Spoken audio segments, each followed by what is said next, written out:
The scream came first, raw, desperate tearing through the night like a knife through silk. Then silence. The kind of silence that makes men reach for their guns. Don't let him escape! Eli Graves had heard plenty of screams in his life. War taught him that. But this one was different. This one came from a woman who hadn't spoken a single word in 6 months. A woman the whole town believed was mute. A woman he'd bought off an auction block with his last silver coins, not knowing she was hiding the deadliest secret in the West. Her voice didn't just break the silence that night. It saved his life. Get out of here! But I'm getting ahead of myself. Let me start where every good story starts, with a man too broken to care and a woman too afraid to speak. Before we begin, hit that subscribe button and stay with me until the very end. My brother who was there Drop a that comment telling me what city you're I watching lied from. under oath I want to to see how protect far him. this story travels. It's all Now, right now. let's I'm go right back here to where with it you. all began. Everything is going to be okay. Deadwood Creek, 1876. The kind of town where decent people looked the other way. Eli Graves stood at the back of the crowd outside Mackey's saloon, hat pulled low. He'd come for supplies, not for this. But the wagon had rolled in 3 days ago, and word spread fast about what they were selling. People. The auctioneer, fat man named Dewey with tobacco-stained teeth, yanked a chain. A young woman stumbled forward onto the platform. 20 maybe. Wheat-colored hair matted with dust. Torn dress. Bare feet. But her eyes, they looked at everything and nothing at once. This one here's got a particular condition. Dewey grinned wide. She don't talk. Not a word. Not a sound. He grabbed her chin, turned her face toward the crowd. Could be useful for a man who likes his peace and quiet, if you catch my meaning. Laughter rippled through the crowd. Don't speak. Don't complain. Don't argue. Dewey worked the crowd. Hell, maybe she's the perfect woman. More laughter. The girl didn't react. Didn't flinch. She stood with loose hands like her body was present, but everything else had fled somewhere safer. Let's start the bidding at $5. Silence. $4. 3. A ranch hand spoke up. What's wrong with her? She's sick. Nah, healthy as a horse. Just don't talk is all. What good's a woman who can't talk, can't take orders, can't tell you what's wrong? She can take orders just fine, Dewey snapped. She ain't deaf, just mute. You point she does. I'll give you $2 for kitchen work. $2. Dewey looked offended. This ain't a charity auction. Maybe you overpaid. The crowd laughed. The girl's hands trembled, but her face stayed blank. Eli felt something twist in his chest. Something he'd spent 3 years trying to bury. 3 years telling himself he was done being the man who stepped in when he should have walked away. $2.50 then. That's my final offer. No one spoke. Dewey sighed. Fine, have it your way. He grabbed the chain. How much for her freedom? The words left Eli's mouth before he could stop them. The crowd turned. Dewey squinted. Who said that? Eli stepped forward. The crowd parted. They knew who he was. Eli Graves. The man who came back from the war with scars and silence. The man who worked his ranch alone. The man people whispered about. I said how much for her freedom. Dewey's face twisted. Freedom hell Graves. I'm selling labor contracts here. You want to buy her contract, that's your business. But freedom, that ain't how this works. Then I'll buy whatever paper says you own her.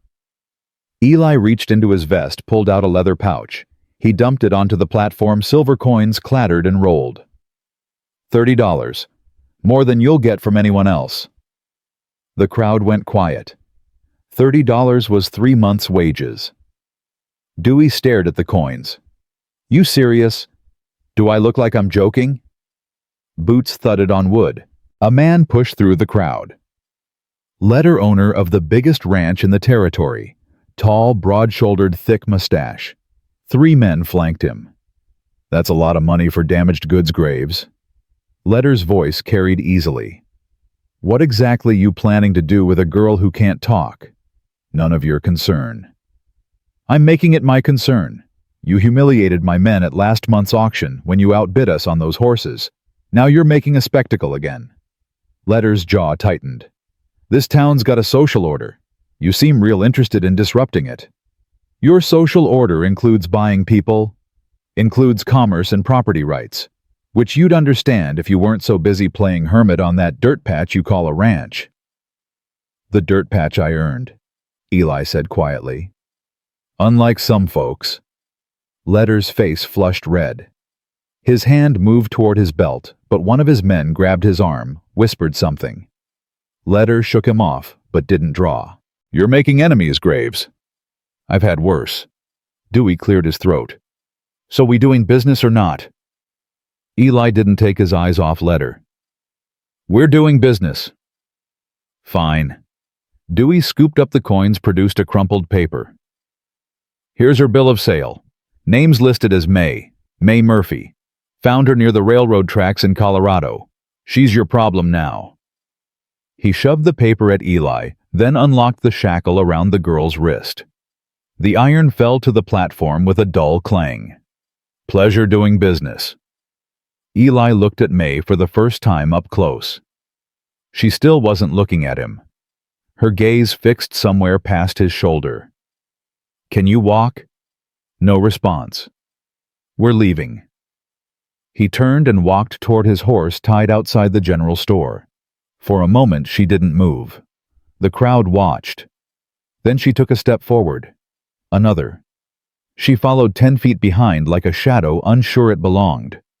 They walked through town in silence. Eli felt eyes on them. He ignored them all. At the general store he went inside. May waited outside in the shade.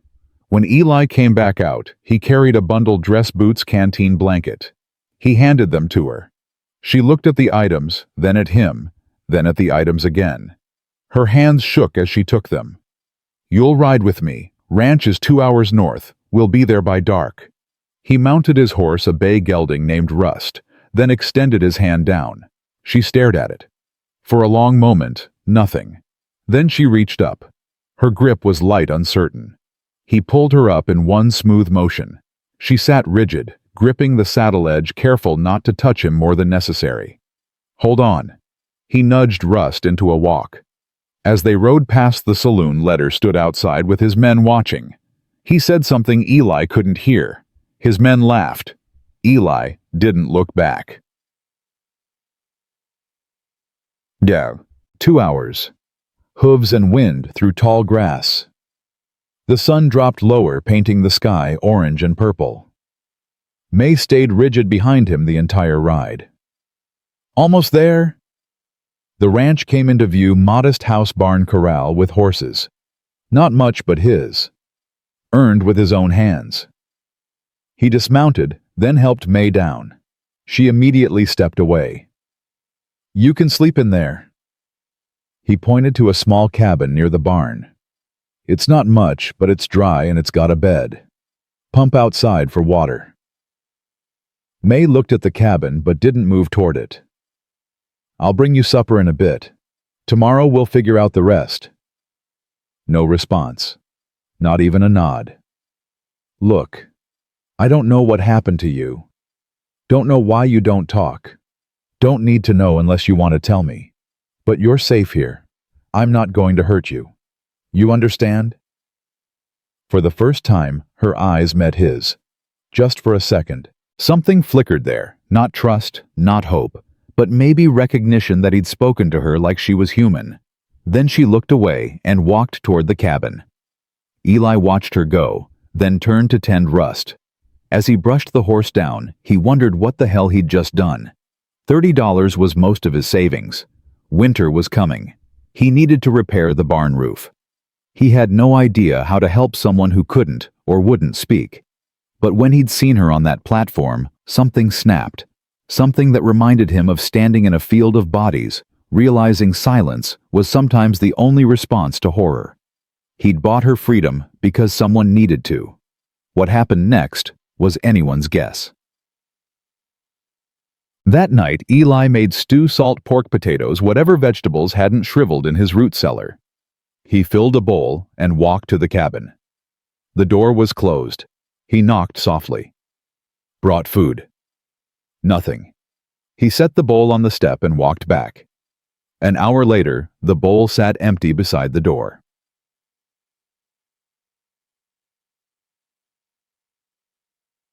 Days passed. Eli worked the ranch mending fences, tending horses, preparing for winter. May stayed near the cabin watching, but not participating. He brought meals. She ate them, returned the dishes clean. They existed in separate orbits, circling, but never connecting. Until the 8th morning. Eli was in the corral working with a skittish mare who'd been spooked by a rattlesnake. The horse hadn't let anyone near her since. "Easy, girl. Nobody's going to hurt you." The mare's ears pinned back. She sidestepped. Eli tried again. Same result. Then he heard its soft humming. So quiet, he almost thought he'd imagined it. He turned. May stood at the fence, humming a melody he didn't recognize. Her eyes were on the horse, not him. The mare's ears swiveled toward the sound. She stopped moving, head tilting. May hummed louder. The mare took a tentative step toward the fence. Eli stood still, hardly breathing. May slowly extended her hand through the fence rails. The mare hesitated, then stepped closer, stretching her neck until her nose touched May's palm. The humming continued, soft and steady. The mare's entire body relaxed. After a long moment, May pulled her hand back and walked away. Eli stood in the corral with a calm horse and 100 new questions he couldn't ask. Things shifted after that. May started spending more time around the barn. She didn't talk, didn't acknowledge Eli directly, but she'd appear when he was working and watch. Sometimes she'd pick up a brush and start grooming horses without being asked. The horses responded to her in ways they didn't respond to him, calm, trusting, gentle. Eli started leaving tasks. A bucket that needed filling. Tack that needed cleaning. She'd do them, then disappear to her cabin. They communicated through gestures and proximity. He'd point, she'd understand. She'd hold up a broken halter, he'd know she needed leather and needle. Not conversation, but something. At night, he'd hear her sometimes soft sounds from the cabin, humming mostly. Sometimes what sounded like crying, though she always stopped when she thought he might be listening. He never mentioned it. 10. 3 weeks in, Eli rode into town for supplies. He was loading flour sacks when boots hit the planks behind him. Graves. Letter. Heard you got yourself some free labor up at your place. That mute girl working out for you. She's working. Eli didn't turn around. Funny thing though, my cousin passed through last week. He's a lawman down in Colorado. Told me an interesting story. Letter paused. About a preacher who got killed near the railroad tracks 6 months ago. Burned in his own church. Eli's hand stilled on the flour sack. Story goes the preacher had a daughter. Folks said she disappeared same night as the fire. Some thought she died in it. Others thought she ran. Nobody ever found a body. Eli turned slowly. Letter stood with 2 of his men smiling. Now, I'm not saying your girl's got anything to do with that, but it's interesting. Don't you think girl shows up, can't talk? Same time, a preacher's daughter goes missing after witnessing something she shouldn't have. If you've got an accusation, make it. No accusation, just observation. Letter's smile widened. Just thinking maybe that girl's silence ain't natural. Maybe she's keeping quiet about something, and maybe somebody paid good money to make sure she stays quiet. You finished? For now. Letter tipped his hat. But you should be careful, Graves. Harboring a fugitive's a serious crime. Be a shame if something happened to that ranch of yours. Accidents happen all the time out here, fires especially. He walked away, his men following. Eli watched them go, his jaw tight. When he got back to the ranch that evening, May was in the barn brushing down one of the horses. He stood in the doorway watching her work. She must have felt his presence because she turned. For the first time she looked at him directly, really looked at him. Her eyes weren't empty anymore. They were filled with something he recognized. Fear. Not of him. Of something else. Something coming. May, he said quietly. Whatever you're running from, whatever you're hiding, you're safe here. I meant what I said. She held his gaze for a long moment. Then she turned back to the horse and continued brushing. But he saw her hands. They were shaking. That night, Eli couldn't sleep. Something felt wrong. The air was too still, too quiet. The kind of quiet that comes before a storm. He lay in bed staring at the ceiling, his rifle propped against the wall beside him. Then he smelled it. Smoke. He bolted upright, grabbed the rifle, threw the door open. Orange light flickered against the night sky. The barn was on fire. No! He ran. The horses were screaming inside high-pitched, terrified sounds that cut through the night. He could hear them kicking at their stalls. He was halfway to the barn when he saw her, May, silhouetted against the flames, running toward the barn doors. May, no! She didn't stop. She disappeared into the smoke. Eli cursed and followed. The heat was overwhelming, smoke thick and choking. He could barely see, barely breathe. He found the first stall, threw it open. The horse inside bolted past him toward the door. Through the smoke, he saw May on the other side of the barn, opening stalls, slapping horses to drive them out. Her dress was smoking, face covered in ash. They worked in desperate silence, stall by stall. Eli's eyes burned. His lungs screamed, but he kept moving. The last horse made it out just as a beam cracked overhead. Out now. They ran for the door. Behind them, the roof came down with a thunderous crash, sending sparks into the night sky. They collapsed in the dirt outside, coughing and gasping. The barn was fully engulfed now, beyond saving. But the horses were safe, all of them running wild in the darkness, but alive. Eli was still catching his breath when he heard hooves, multiple riders coming fast. He struggled to his feet, raising the rifle as 6 men rode into the firelight. Letter led them. They formed a semicircle, blocking any escape. "Hell of a fire you got there, Graves." Letter's voice was almost cheerful. "Shame what can happen when you're not careful." Eli's finger moved to the trigger. "You did this." "Me, I've been in town all night. Got witnesses." Letter grinned. "But you know what I think happened? I think your girl there started it. I think she's got a history of burning things. Churches, maybe." "Get off my land." "Not until we get what we came for." Letter's hand rested on his pistol. "See, that girl's a problem, Graves. She saw something she shouldn't have. She knows things that could get certain people hanged, and we can't have that." "What did she see? You really want to know?" Letter leaned forward in his saddle. 6 months ago, a preacher named Murphy refused to sell his land to the railroad. We made him a generous offer. He said no. Said God's house wasn't for sale. Letter shrugged. "So we convinced him. With fire. And his daughter watched the whole thing through a window before we pulled her out." Eli's blood went cold. "You murdered him. We removed an obstacle, but the girl, she was a complication. So we sold her to a traveling caravan, told them she was mute. Told them to take her far away. Should have worked." Letter's eyes narrowed. "Except you had to play hero. Had to bring her back into the light. So now we gotta clean up the mess." 2 of Letter's men dismounted, started walking toward May. She was still on her knees in the dirt, staring at Letter with pure hatred. "Don't!" Eli raised the rifle. "You gonna shoot all 6 of us before we shoot you?" Letter laughed. "Here's how this works. You let us take the girl, you might live through the night. You fight, you die. Seems simple." The 2 men were 5 feet from May now. Eli's mind raced. 6 against 1. Bad odds. But if he didn't do something, May moved first. She grabbed a burning stick from the edge of the fire and swung it at the closest man. He jerked back, cursing. She scrambled to her feet, wielding the burning wood like a weapon. "Stay back." The words scraped out of her throat, raw, broken, barely human. "Stay away from me." Everyone froze. May was speaking. Her voice shook thick with disuse, but the words kept coming. I know what you did. I saw all of you. She pointed at Letter with the burning stick. You held the door. You trapped him inside. You listened to him scream and you laughed.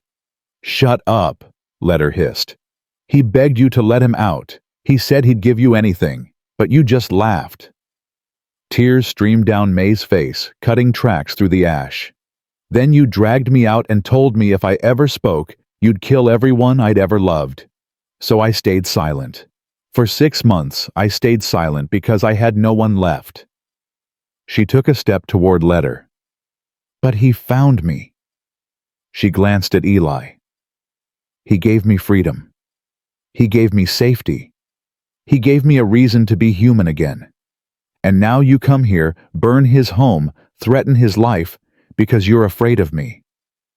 I said shut up. Letter drew his pistol. Eli fired first. The shot hit Letter in the shoulder. He spun sideways, toppled from his horse. The other men went for their guns. Eli dove behind a water trough, pulling May with him. Bullets tore chunks out of the wood. Stay down, Eli said, working the rifle bolt. He fired twice more, dropped another man. But he was pinned, 5 against 1. They were spreading out, flanking him. May looked around desperately. The rescued horses were still nearby, spooked by the gunfire. She stood up before Eli could stop her. May, what are you? She ran toward the horses, waving the burning stick, screaming at the top of her lungs. The sound was primal, terrifying. The horses panicked and stampeded directly toward Letter's men. Chaos. The men tried to control their mounts while avoiding the stampeding herd. 2 got thrown. One's horse bolted with him, still in the saddle. Eli used the confusion. He advanced, rifle up, took down 2 more before they realized where he was. The last man standing threw down his gun, raised his hands. Don't shoot. I surrender. Eli kept the rifle trained on him. May walked over, still holding the burning stick, breathing hard. She looked at the man. Recognition flickered in her eyes. You held the door, she said quietly. You wouldn't let him out even when he stopped screaming. The man's face crumpled. I'm sorry. God, I'm sorry. Letter made us— Where's the law? Eli interrupted. Federal law, not local. Marshal rides through once a month, due in 2 days. Then you're going to sit right here until he arrives, and you're going to tell him everything. The man nodded frantically. Eli finally lowered the rifle. His left arm was bleeding, grazed by a bullet he hadn't noticed. Blood soaked his sleeve. May dropped the burning stick and came to his side. She tore a strip from her dress, wrapped it around his arm with steady hands. You're hurt, she said. Her voice was still rough, but clearer now. I'll live. He looked at her. You spoke. I had to. She tied off the bandage. You gave me back my freedom. I couldn't let them take yours. Eli glanced at the bodies scattered around them, at Letter clutching his bleeding shoulder and moaning at the barn still burning behind them. What happens now? He asked. May looked at the flames, then back at him. Now we wait for the marshal. Now I tell the truth. Now I stop running. Her voice was stronger with each word. And then, Eli asked. She met his eyes. Then I help you rebuild. If you'll have me. You don't owe me anything. I know. A small smile touched her lips. But I'd like to stay anyway. I'd like to learn how to live again, instead of just surviving. Eli nodded slowly. The ranch could use someone who understands horses like you do. Then it settled. They stood together in the firelight, watching the barn burn. The horses had calmed now, grazing peacefully in the darkness beyond the flames. The prisoner sat in the dirt head in his hands. Letter had stopped moaning. The silence between them wasn't empty anymore. It was full of possibility. May looked at Eli. What made you buy me that day at the auction? He was quiet for a long moment. I saw myself in you. After the war, I stopped talking for almost a year. Couldn't find the words anymore. People thought I was broken. He paused. Maybe I was. But someone gave me a chance anyway. Sold me this land cheap, told me to make something of it. So I did. You weren't trying to save me. No. I was giving you the same chance someone gave me. The chance to decide for yourself what comes next. And what comes next? May asked.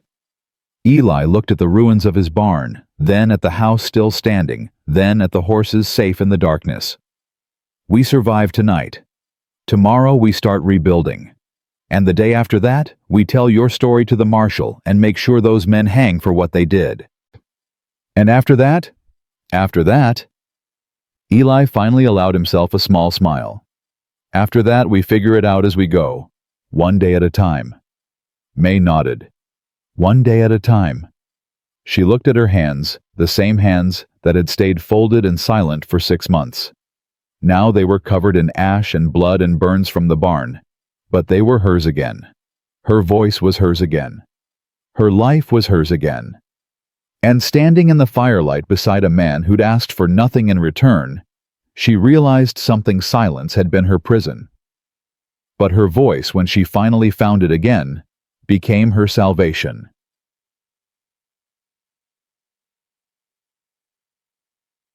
The marshal arrived 2 days later just as promised.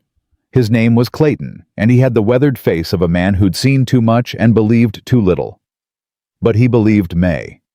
She sat in Eli's house, hands wrapped around a cup of coffee, and told him everything. Her voice shook at first, then grew stronger. She described the night her father died. The smell of smoke and burning wood. The sound of his screams. The faces of the men who'd held the door shut. She named them all. Clayton took notes, asked questions, listened carefully. When she finished, he looked at Letter and his surviving men, now tied up and guarded in what was left of the barn. "This is going to trial," Clayton said. "Federal court. You'll need to testify." "I will," May said without hesitation. "It won't be easy. They'll have lawyers. They'll try to discredit you, say you're lying, say you're crazy." "Let them try." May's voice was steady now. "I stayed silent for 6 months because I was afraid. I'm not afraid anymore." Clayton nodded with respect. "Then I'll see you in court, Miss Murphy." He left that afternoon, taking the prisoners with him. Letter looked back at May as they rode away, and she stared right back unflinching. When they were gone, Eli turned to May. "You ready for what's coming?" "No," she admitted, "but I'm ready to try." The weeks that followed felt like living in the eye of a storm. May knew the chaos was coming, but for now there was strange quiet, punctuated only by the sound of hammers and saws. Eli had started rebuilding the barn the morning after the marshal left. He didn't ask May to help, but she showed up anyway with work gloves that were 3 sizes too big and a determination that made him smile despite everything. "You don't have to do this," he said, measuring a board for the frame. "I know." She picked up a hammer, tested its weight. "But I want to." They worked side by side as the sun climbed higher. May was clumsy at first, hitting her thumb more than the nails, but she didn't complain. Eli showed her how to grip the hammer properly, how to brace the wood, how to read his measurements. "You're a quick learner," he said around midday, wiping sweat from his forehead. "I had a good teacher once." May's voice was still rough from disuse, but each day it came easier. "My father, he taught me to read, to write, to think for myself. Said a woman needed to be strong in her mind before she could be strong anywhere else." It was the first time she'd mentioned her father without tears. Eli handed her a canteen. "He sounds like a good man." He was. May took a long drink. "He believed everyone deserved dignity. That's why he wouldn't sell the land. It wasn't about the money. It was about not letting them turn sacred ground into something corrupt." Sacred ground. The church sat on a burial site, old native land hundreds of years old. My father said those bones deserved respect, not railroad tracks. She handed back the canteen. Letter didn't care about that. He just saw dollar signs. Eli was quiet for a moment. "Your father would be proud of you for speaking up, Would he? May's hands stilled on the hammer. I stayed silent for 6 months while his killers walked free. That doesn't feel like something to be proud of. You survived. That's what matters. Is it? She looked at him, and her eyes held a weight he recognized. Sometimes I wonder if surviving is enough. If staying alive while staying silent makes me complicit in what they did. Eli set down his saw and turned to face her fully. Listen to me. You were a prisoner. They threatened you, sold you, tried to erase you. The fact that you're still here, still breathing, still willing to fight back, that's not complicity. That's courage. It doesn't feel like courage. Courage never does. It just feels like doing what needs to be done even when you're terrified. He picked up the saw again. Trust me on that one. They went back to work, but something had shifted. The silence between them wasn't uncomfortable anymore. It was companionable, like two people who understood that some things didn't need words. By evening, they'd framed out one wall of the new barn. It wasn't much, but it was progress. Tangible proof that destruction didn't have to be permanent. May stood back, looking at their work. It's not as good as the old barn. Not yet, Eli agreed. But it will be. She turned to him. How do you know? Because we're building it together. That makes it stronger than anything I could have built alone. May smiled a real smile this time, not the tentative thing she'd worn before. You're a better man than you give yourself credit for, Eli Graves. And you're braver than you think, May Murphy. They stood together in the fading light, two people learning how to be whole again, one board at a time. The peace lasted another week. Then the lawyer arrived. His name was Cornelius Blackwood, and he looked exactly like what May had expected. Expensive suit, slicked back hair, eyes that calculated the value of everything they saw. He rode up to the ranch in a polished carriage that had no business on frontier roads. Eli answered the door with his rifle in hand. Mr. Graves, I presume? Blackwood's voice was smooth as butter. My name is Cornelius Blackwood. I represent Mr. Letter and his associates in the upcoming trial. Get off my property. Now, no need for hostility. I'm simply here to discuss a matter of mutual interest. Blackwood glanced past Eli, spotted May standing in the kitchen. Ah, Miss Murphy, how lovely to finally meet you. May's hands tightened on the counter. I have nothing to say to you. On the contrary, my dear, you have quite a lot to say. That's precisely the problem. Blackwood smiled, but it didn't reach his eyes. May I come in? I promise this will only take a moment. No, Eli said flatly. Very well. We can conduct our business on the porch. Blackwood didn't wait for permission. He stepped onto the porch, set down his leather briefcase, and opened it with practiced efficiency. I'll be direct. My clients are willing to make you a generous offer, Miss Murphy. $5,000 to reconsider your testimony. May's jaw dropped. You're trying to bribe me? I prefer to think of it as compensation for your time and emotional distress. Blackwood pulled out a sheaf of papers. You've been through a terrible ordeal.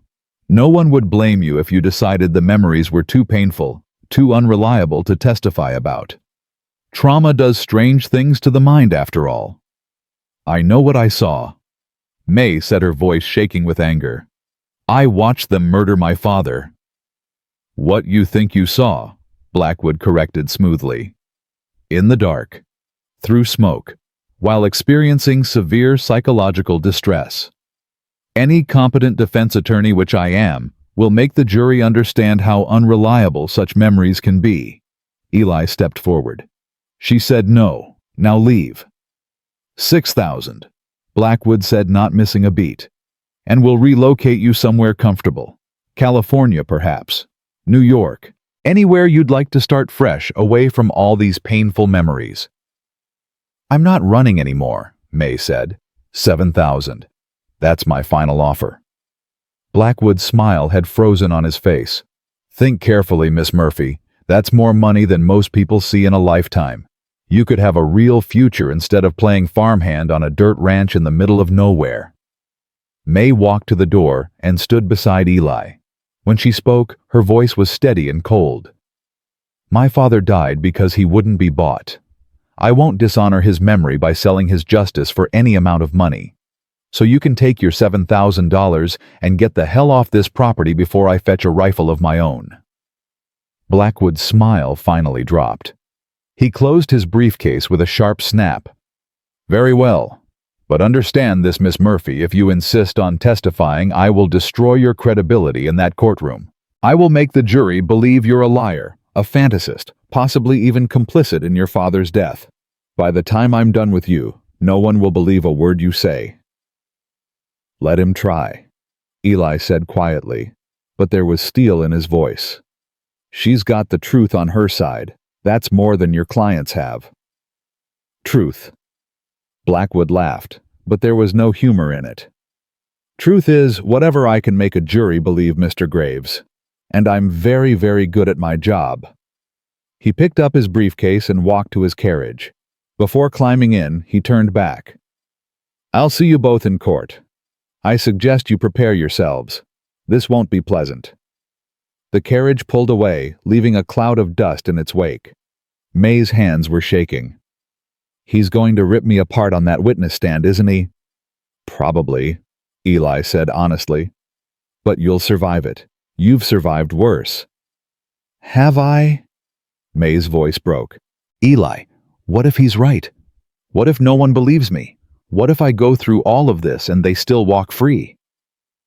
Eli turned her to face him, his hands gentle on her shoulders. Then at least you'll know you tried. At least you'll know you spoke the truth, even when it was hard. That matters, May, more than you realize. Does it matter if they go free?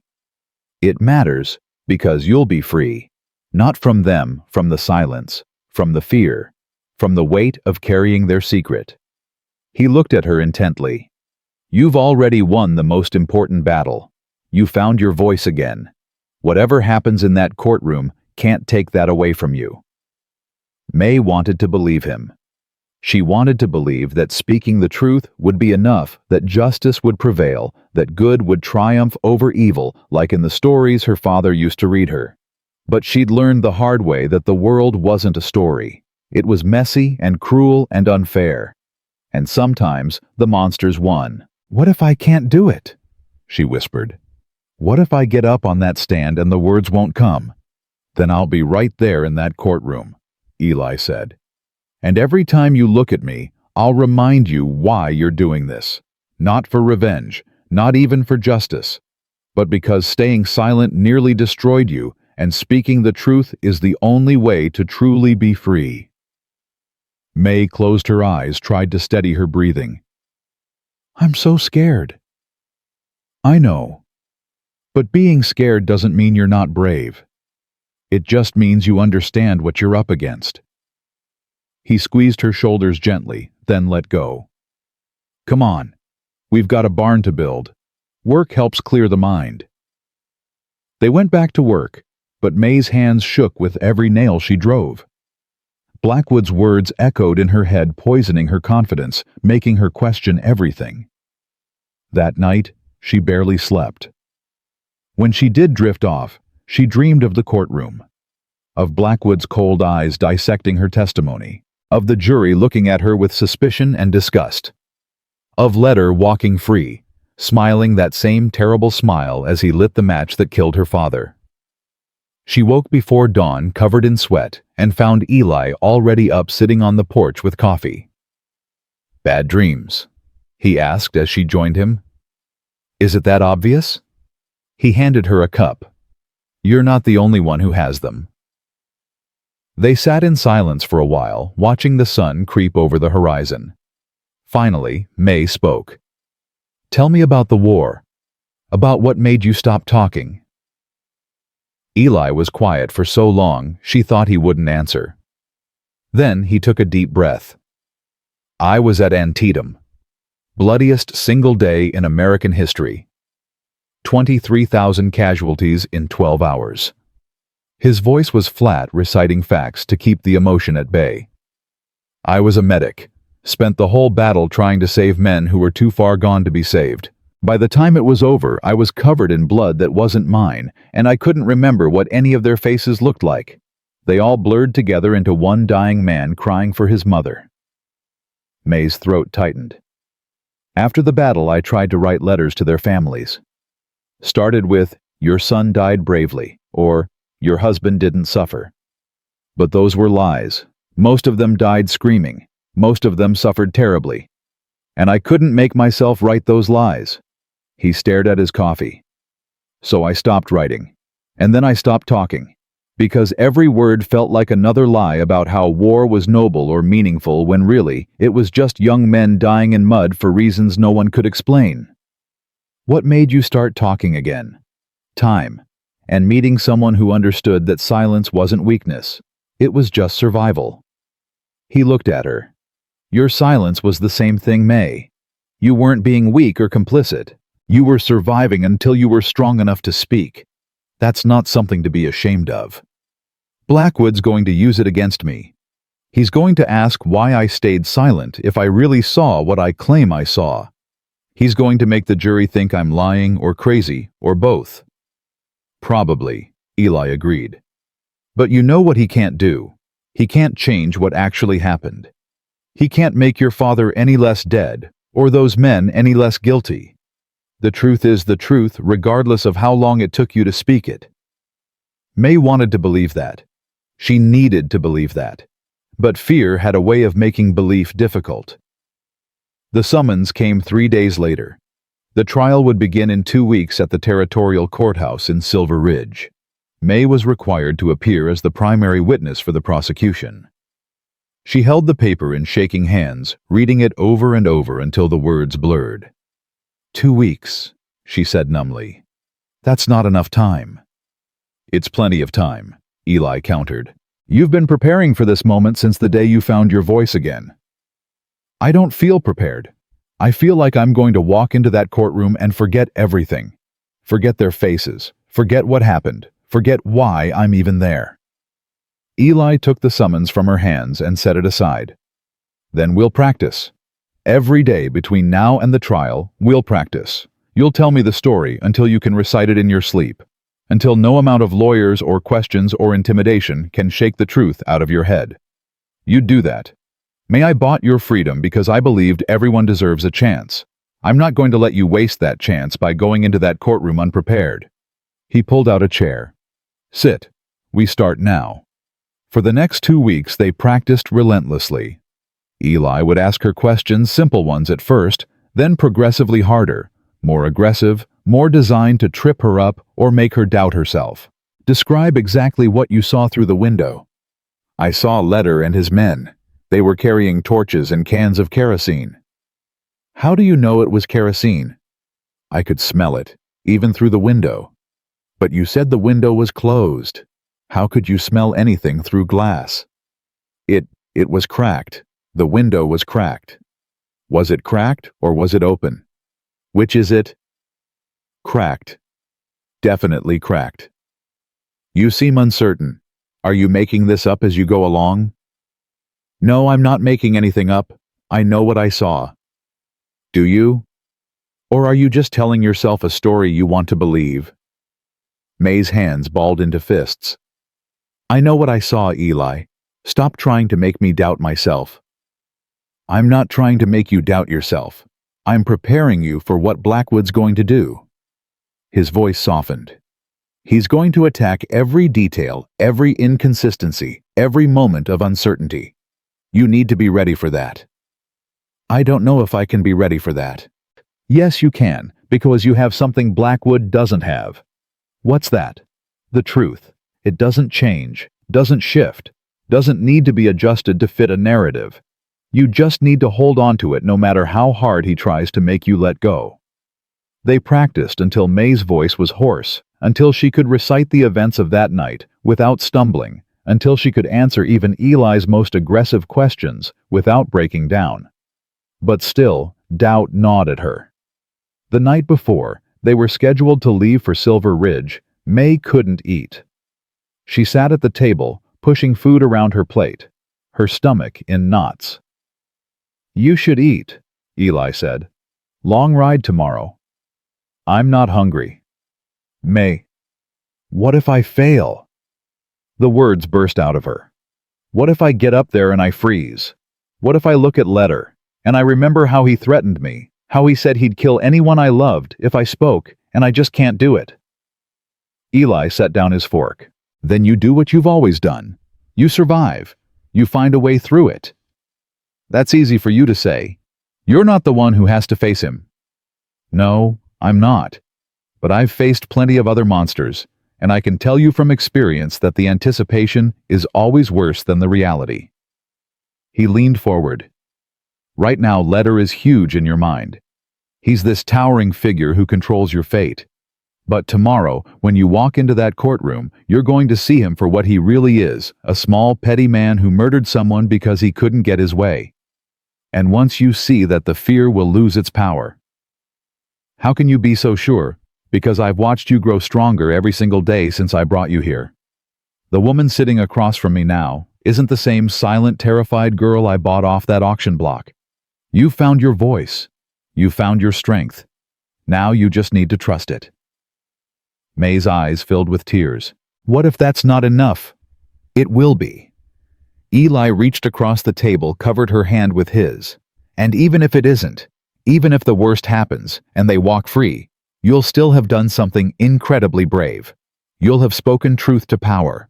You'll have honored your father's memory.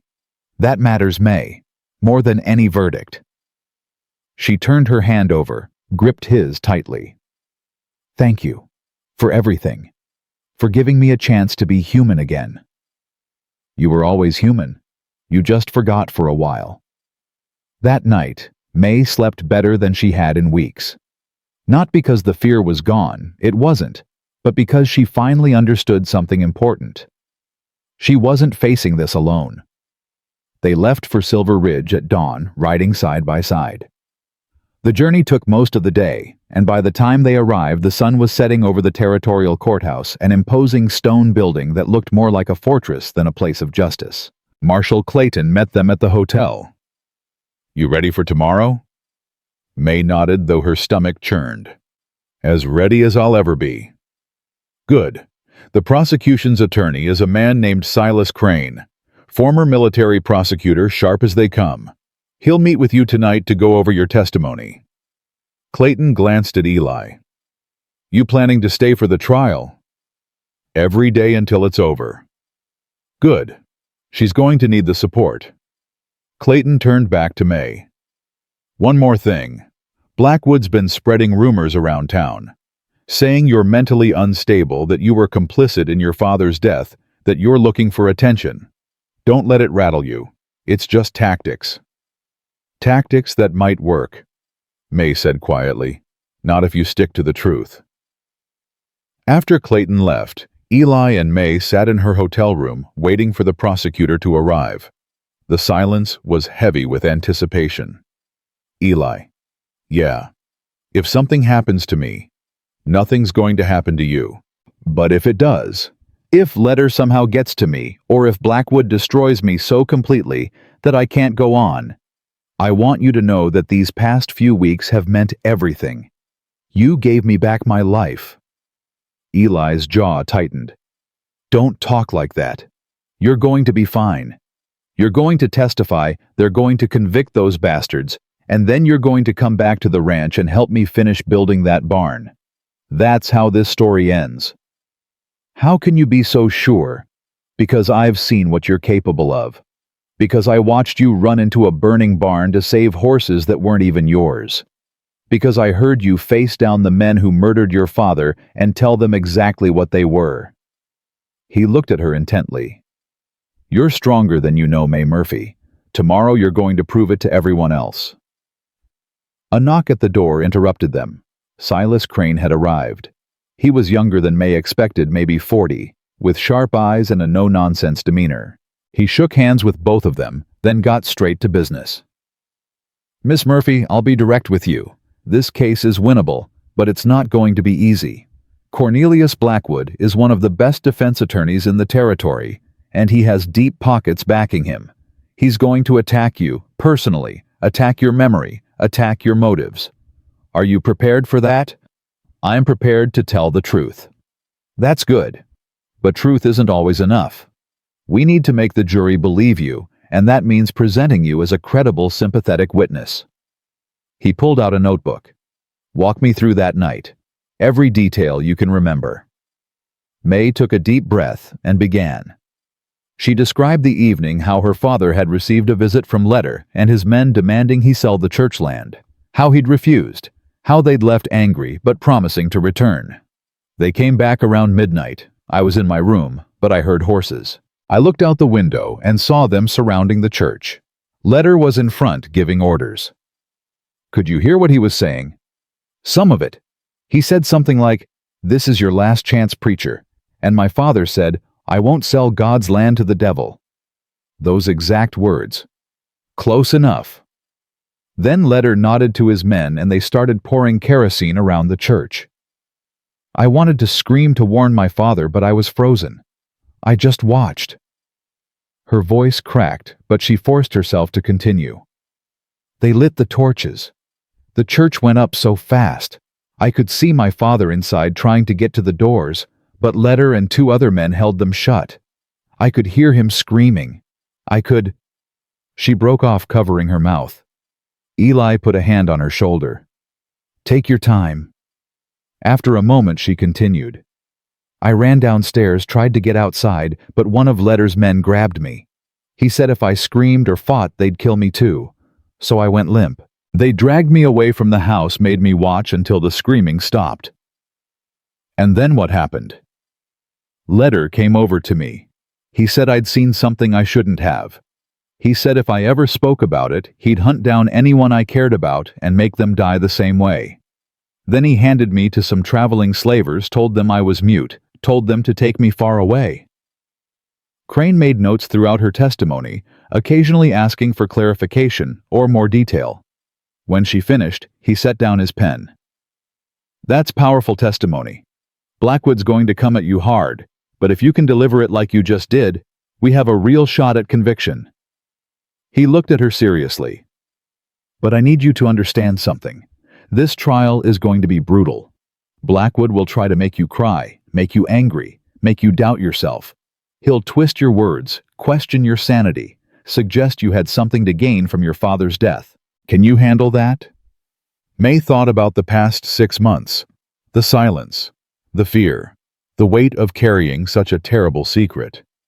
She thought about her father and his final screams.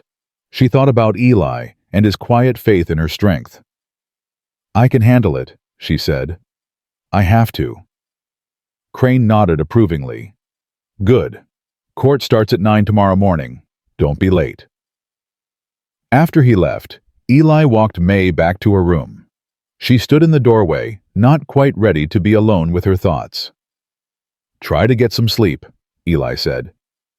Will you be there tomorrow in the courtroom? Front row. I'm not missing this. Eli, She struggled for words. I don't know how to thank you for everything you've done. You don't need to thank me. Just go in there tomorrow and tell your truth. That's all the thanks I need. She nodded, blinking back tears. Good night, Eli. Good night, May. She closed the door and leaned against it, her heart racing. Tomorrow, she would face the men who'd murdered her father. Tomorrow, she would speak the words she'd held silent for 6 months. Tomorrow, she would either find justice or lose everything trying.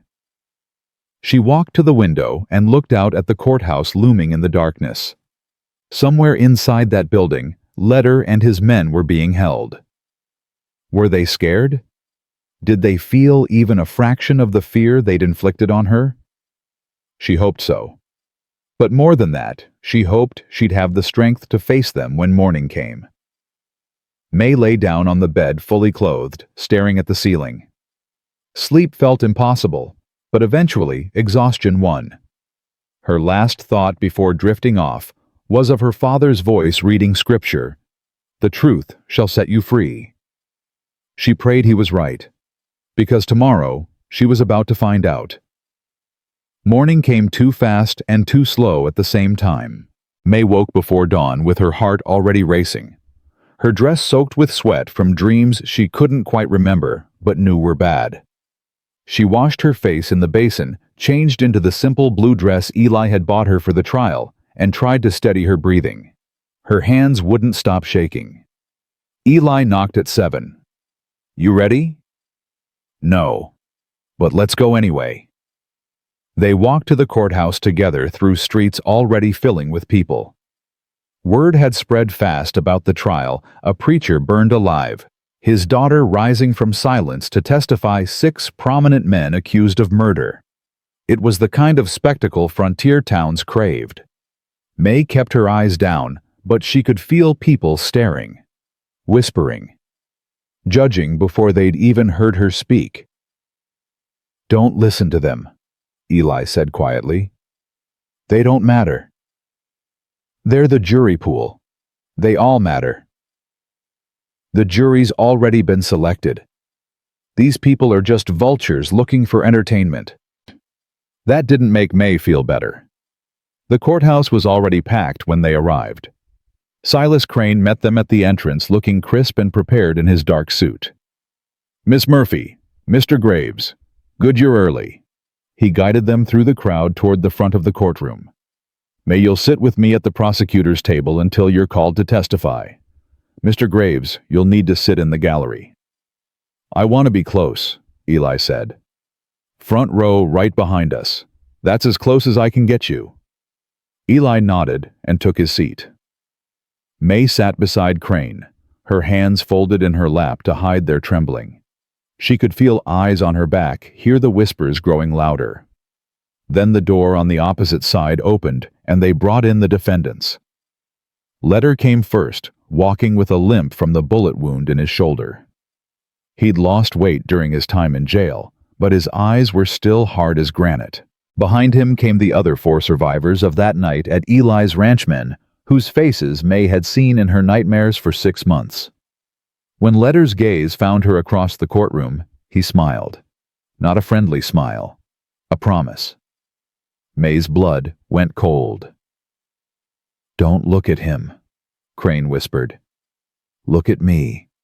Look at the judge. Look anywhere but at them." "He's not scared," May said, her voice barely audible. "He thinks he's going to win." "Let him think that. Overconfidence makes people sloppy." The bailiff's voice rang out. "All rise for the Honorable Judge Samuel Whitmore." Everyone stood as the judge entered, an older man with silver hair and the weathered face of someone who'd seen every kind of human ugliness and stopped being surprised by it long ago. He took his seat, banged his gavel, and the trial began. Jury selection had been completed the day before. 12 men, no women, were allowed to serve, sat in the jury box, looking variously bored, curious, or already convinced. May tried to read their faces, tried to guess who might believe her and who wouldn't, but it was impossible to tell. "The Territory versus Letter and Associates," Judge Whitmore announced. "Mr. Crane, your opening statement." Silas Crane stood, buttoned his jacket, and walked to face the jury. He didn't use notes. He didn't need them. "Gentlemen of the jury, this case is about a simple question. What happens when powerful men decide that what they want matters more than human life? 6 months ago, a preacher named Jonathan Murphy refused to sell his church land to make way for a railroad. That was his right. This is still America, and a man's property is his own. But Mr. Letter and his associates didn't respect that right. Instead, they decided to take what they wanted by force. They burned that church to the ground with Reverend Murphy still inside. And when his daughter witnessed their crime, they tried to silence her permanently by selling her into slavery. Several jury members shifted uncomfortably. Crane had their attention. "The prosecution will prove that these men are guilty of murder, arson, and conspiracy. We will present eyewitness testimony from Miss May Murphy, who saw these men commit their crimes. We will present physical evidence. We will show you that these men are not the respectable businessmen they pretend to be, but cold-blooded murderers who believed their money and influence would protect them from justice." He paused, looking each juror in the eye. They were wrong. Because in this courtroom the law applies equally to everyone. Rich or poor, powerful or powerless, we all answer to the same standard of justice. And by the end of this trial, I am confident you will find these men guilty of the crimes they committed. Crane sat down. The courtroom buzzed with whispers until Judge Whitmore banged his gavel. Mr. Blackwood, your opening statement. Cornelius Blackwood rose with the fluid grace of a predator. He smiled at the jury like they were old friends. Gentlemen, my colleague Mr. Crane has just told you a compelling story.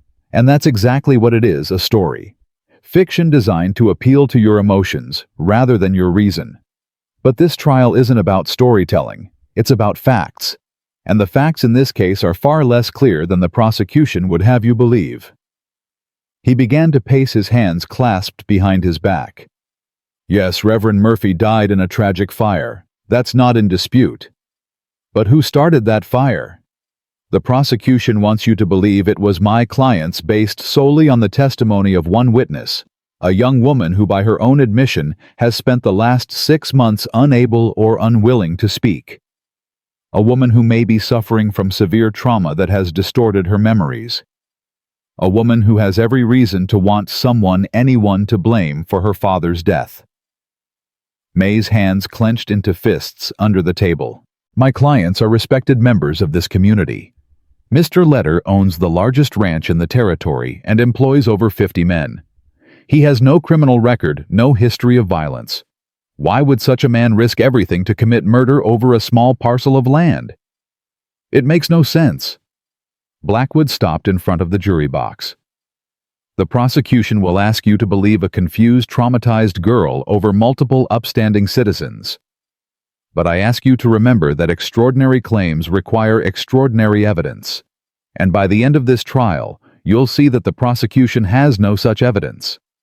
Only the questionable testimony of an unreliable witness. He sat down looking satisfied with himself. Judge Whitmore banged his gavel again. Mr. Crane, call your first witness. The prosecution calls Miss May Murphy to the stand. This was it. May stood on shaking legs. The courtroom felt huge suddenly, like she was standing at the bottom of a canyon with everyone looking down at her. She walked to the witness stand, placed her hand on the Bible the bailiff held out, and swore to tell the truth. Her voice barely carried past the first row. Louder, please, Judge Whitmore said, not unkindly. May cleared her throat and repeated the oath, forcing more volume into her words. She sat in the witness chair and looked out at the courtroom. Eli was right there in the front row, exactly where he'd promised to be. His eyes met hers, steady and calm. She held on to that gaze like a lifeline. Silas Crane approached. Miss Murphy, please state your full name for the record. May Elizabeth Murphy. And you are the daughter of Reverend Jonathan Murphy? I was. He's dead now. Can you tell the jury what happened on the night of March 15, 1876? May took a deep breath. This was what she'd been practicing for. This was what she'd found her voice to do. My father received a visit that afternoon from Mr. Letter and 2 of his men. They wanted to buy the church property. My father refused. He said the land was sacred ground and wouldn't be sold for a railroad. How did Mr. Letter respond? He got angry. He said my father was being stubborn and foolish. He said there would be consequences if he didn't reconsider. What kind of consequences? He didn't specify. He just said my father would regret his decision. And then what happened? They left. My father was upset, but he said he'd made the right choice. We had dinner together, prayed together, and I went to bed around 9 o'clock. May's voice was getting steadier as she fell into the rhythm of the story. I woke up around midnight to the sound of horses. A lot of them. I looked out my window and saw men surrounding the church. They were carrying torches and cans. How many men? 6. I could see their faces in the torchlight. Do you see any of those men in this courtroom today? May's eyes moved to the defense table, to Letter, who stared back at her with cold hatred. Yes, all of them. Mr. Letter and the 5 men sitting beside him. Let the record show the witness has identified all 6 defendants, Crane said. Miss Murphy, what happened next? I watched them pour something around the church. I could smell it even through my window kerosene. Then I saw my father come to the church door. He must have heard them. He opened the door and asked what they were doing. May's voice started to crack, but she pushed through. Mr. Letters said this was his last chance to sell. My father said he'd never sell God's land to the devil. Then Mr. Letter nodded and his men lit the torches. They set fire to the church. Yes, the flames spread so fast. My father tried to run back inside, but Mr. Letter and two other men grabbed the doors and held them shut. They wouldn't let him out. Several jury members leaned forward, their faces showing shock. I could hear my father screaming. He was banging on the doors, begging them to let him out. But they just held the doors tighter. Mr. Letter was laughing. I heard him say, "Burn in your precious church, preacher." What did you do? I tried to run downstairs to help him somehow, but one of the men must have been watching the house. He grabbed me before I could get outside. He put his hand over my mouth and told me if I made a sound, they'd burn me too. Tears streamed down May's face now, but her voice stayed clear. I had to watch. I had to watch my father burn alive, and I couldn't do anything to stop it. The screaming went on for so long, and then it stopped. And the silence was worse than the screaming, because I knew he was gone. The courtroom was dead quiet. Even the people who'd come for entertainment looked shaken. What happened after the fire? Mr. Letter came over to where the man was holding me. He looked me right in the eyes and said if I ever told anyone what I saw, he'd hunt down everyone I cared about and burn them alive too. Then he handed me to some traveling slavers, told them I was mute, told them to take me as far away as possible. And that's when you stopped speaking. Yes, I was too scared to speak. They'd killed my father. They said they'd kill anyone else I loved. So I stayed silent because I thought that was the only way to keep people safe. But you're speaking now. Why? May looked at Letter again, and this time she didn't look away. Because I realized that staying silent was letting them win. They took my father from me. They took my voice from me. They took 6 months of my life from me. And I decided they weren't taking anything else. I decided my father's death deserved justice, even if it meant risking everything to speak the truth. Crane let her words hang in the air for a moment. Then he said, "No further questions, Your Honor." Judge Whitmore looked at Blackwood. "Your witness, counselor." This was the part May had been dreading. Blackwood approached slowly like a cat stalking a mouse. He smiled at her, but there was no warmth in it. "Miss Murphy, you've told us quite a dramatic story, very emotional, very compelling. But I have some questions about the details." "I've told you the truth," May said. "The truth as you remember it. But memory can be unreliable, can't it? Especially memories formed during traumatic events. I know what I saw. Do you? Let's examine that. You said you looked out your window and saw 6 men with torches. But it was midnight, dark. How could you possibly identify 6 different faces in the dark? The torches gave enough light. I could see them clearly. Clearly enough to identify them 6 months later.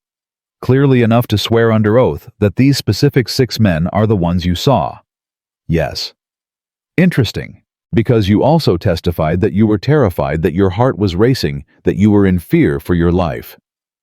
Studies have shown that extreme fear actually impairs memory formation. People under severe stress often misidentify faces, confuse details, or even create false memories entirely. Are you aware of that? May's hands gripped the arms of the witness chair. I'm not confused. I know what I saw. You say your father opened the church door and spoke to Mr. Letter. How far away were you? In my bedroom, about 50 feet from the church. 50 feet, at midnight, through a closed window, and you could hear their exact words. The window was cracked open, and yes, I could hear them. You could hear them perfectly. No difficulty understanding, no words muffled or unclear. I heard enough to know what was happening. Ah, enough. So you didn't hear everything perfectly, did you? You're filling in gaps with what you think was said rather than what was actually said. Objection, Crane called out. Counsel is badgering the witness. Overruled, Judge Whitmore said. But Mr. Blackwood, get to your point. Of course, Your Honor. Blackwood turned back to May. Miss Murphy, you claim my client held the church doors shut, preventing your father from escaping. Is that correct? Yes. And where exactly were you when this was happening? Still in my bedroom window. 50 feet away, in the dark, watching through a small window, and you could clearly see who was holding the doors and who wasn't. Yes. Even though there were flames everywhere. Even though there was smoke obscuring your view. Even though you admitted you were terrified and crying. May hesitated. I saw what I saw. Blackwood pounced on the hesitation like a wolf on wounded prey. You saw what you think you saw, but you can't be absolutely certain, can you? There's a chance, even a small chance, that in your fear and grief, you misidentified the men responsible. No, there's no chance. It was them. Let's move on to another inconsistency. You testified that after the fire, Mr. Letter threatened you and then handed you to slavers. But if he wanted you silenced permanently, why not just kill you? Why go through the elaborate process of selling you? May's stomach twisted. I don't know. Maybe he didn't want another body to explain. Or maybe this entire story is fabricated. Maybe your father did die in a fire, a tragic accident, and in your grief, you created a narrative that made sense of senseless tragedy. You needed someone to blame, so you blamed prominent men you'd seen visit your father earlier that day. That's not true, isn't it? You spent 6 months completely silent. Not a single word. That's not normal behavior for someone who witnessed a crime. That's behavior consistent with severe mental illness or delusion. Objection. Crane was on his feet. Counsel is not a medical expert and has no basis for diagnosing the witness. Sustained. Mr. Blackwood, stick to the facts. Very well. Miss Murphy, how much money are you receiving for your testimony? May blinked, confused. What, nothing. I'm not being paid. Really? Because I have documents here showing that the territorial government has promised you a substantial reward if my clients are convicted. $500 to be exact. Crane shot to his feet. Your Honor, that's a victim restitution fund, not a bribe for testimony. But it does mean Miss Murphy has a financial incentive to ensure conviction, doesn't it? Blackwood smiled. No further questions. May sat in the witness chair feeling like she'd just been torn apart. Blackwood had made her sound uncertain, unreliable, possibly insane. She looked at the jury and saw doubt on several faces. Redirect Mr. Crane, Judge Whitmore asked. Yes, Your Honor. Crane approached May, his expression kind. Miss Murphy, regardless of any restitution fund, would you have testified anyway? Yes, I would have testified if it cost me money instead of paying me. This isn't about money. It's about justice for my father. And despite Mr. Blackwood's attempts to confuse you, are you certain about what you saw that night? Completely certain. I've replayed that night in my head every day for 6 months. I see their faces every time I close my eyes. I hear my father's screams every night in my dreams. I am absolutely, positively certain that those 6 men murdered my father. No further questions. The witness may step down, Judge Whitmore said. May's legs nearly gave out as she walked back to the prosecutor's table.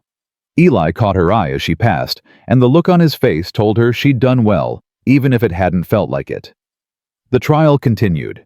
Crane called Marshal Clayton to testify about finding Letter's men at Eli's ranch about their confessions and threats.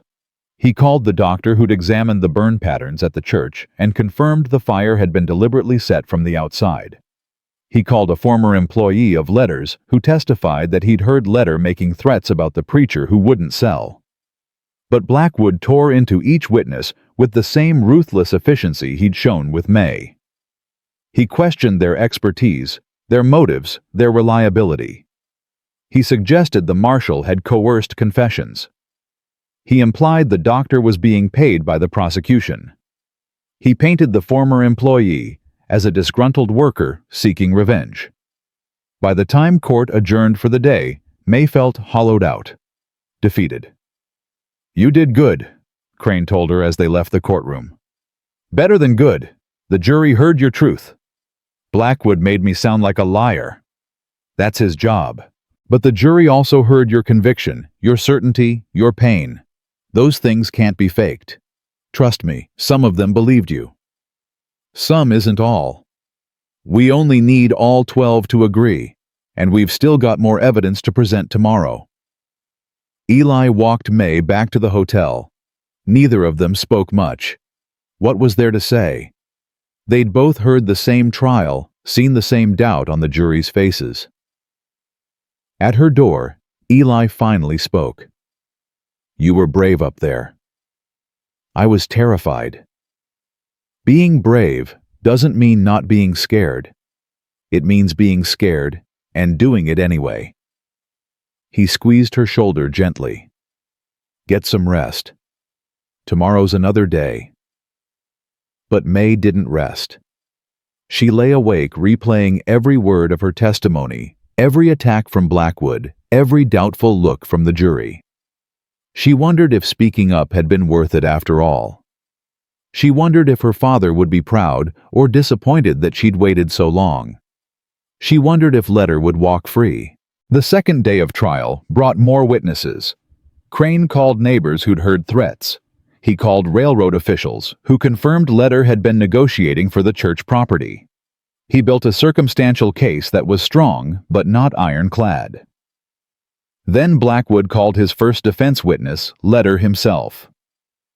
Letter took the stand looking calm and confident. He was wearing an expensive suit, his hair neatly combed, his demeanor that of a successful businessman wrongly accused. Mr. Letter, Blackwood began, did you murder Reverend Murphy? Absolutely not. I respected the Reverend, even if we disagreed about the property sale. Where were you on the night of March 15th? At my ranch entertaining business associates from the railroad.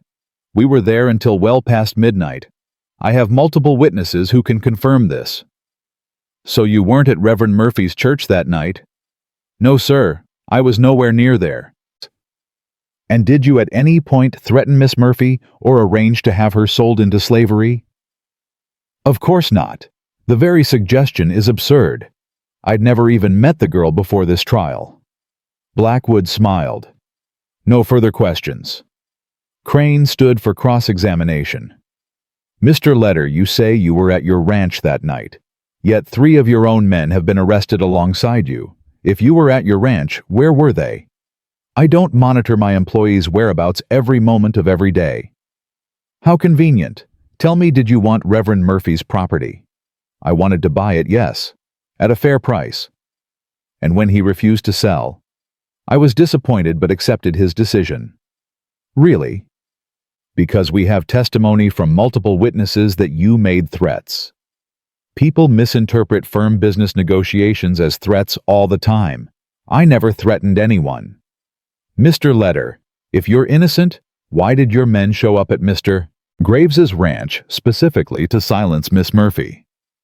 I have no idea what you're talking about. If my men went there, it was without my knowledge or consent. Crane stared at him hard. You expect this jury to believe that your men independently decided to burn down Mr. Graves's barn and threaten a witness, and you knew nothing about it. I can't control what my employees do on their own time. It went on like this for hours. Letter had an answer for everything, a plausible explanation for every accusation. He was smooth, credible, utterly convincing. May watched from the gallery, her heart sinking with each confident answer. He was going to get away with it. He was going to charm the jury, cast doubt on her testimony, and walk out of this courtroom a free man. When court adjourned that evening, Crane looked worried for the first time. He's good, he admitted. Better than I expected. What does that mean for us? May asked. It means we need the jury to decide who they believe more, him or you, and that's always a gamble. That night, May couldn't eat dinner. She sat in her hotel room, staring at the wall, feeling the weight of failure pressing down on her. She'd found her voice, told her truth, faced her father's killers in open court. And it might not be enough. A knock at the door startled her. She opened it to find Eli standing there with 2 plates of food. "Figured you wouldn't eat unless someone made you," he said. They sat together in silence for a while, picking at the food neither of them really wanted. "What if we lose?" May finally asked. "Then we figure out what comes next." "What if there is no next? What if Letter comes after us again?" Eli set down his fork and looked at her directly. "May, listen to me. Regardless of what that jury decides, you've already won something important. You found your voice again. You stood up to the men who tried to destroy you. You told your truth in front of the whole territory. That matters. That changes things, even if the verdict doesn't go our way. It won't bring my father back. No, nothing will. But it honors his memory. It proves he didn't die in vain. It shows that his daughter has his same courage, his same refusal to let evil go unchallenged." May's eyes filled with tears. "I'm not as brave as he was." "You're exactly as brave as he was. You just don't see it yet." They sat together until the food was cold and the sun had set and the candles burned low. When Eli finally left, May felt a little less alone, a little less defeated. Tomorrow would bring closing arguments and jury deliberation. Tomorrow they'd learn whether 6 months of silence and weeks of preparation had been enough to bring justice for her father. Tomorrow would decide everything. May knelt beside her bed and prayed for the first time since her father died. She didn't pray for victory.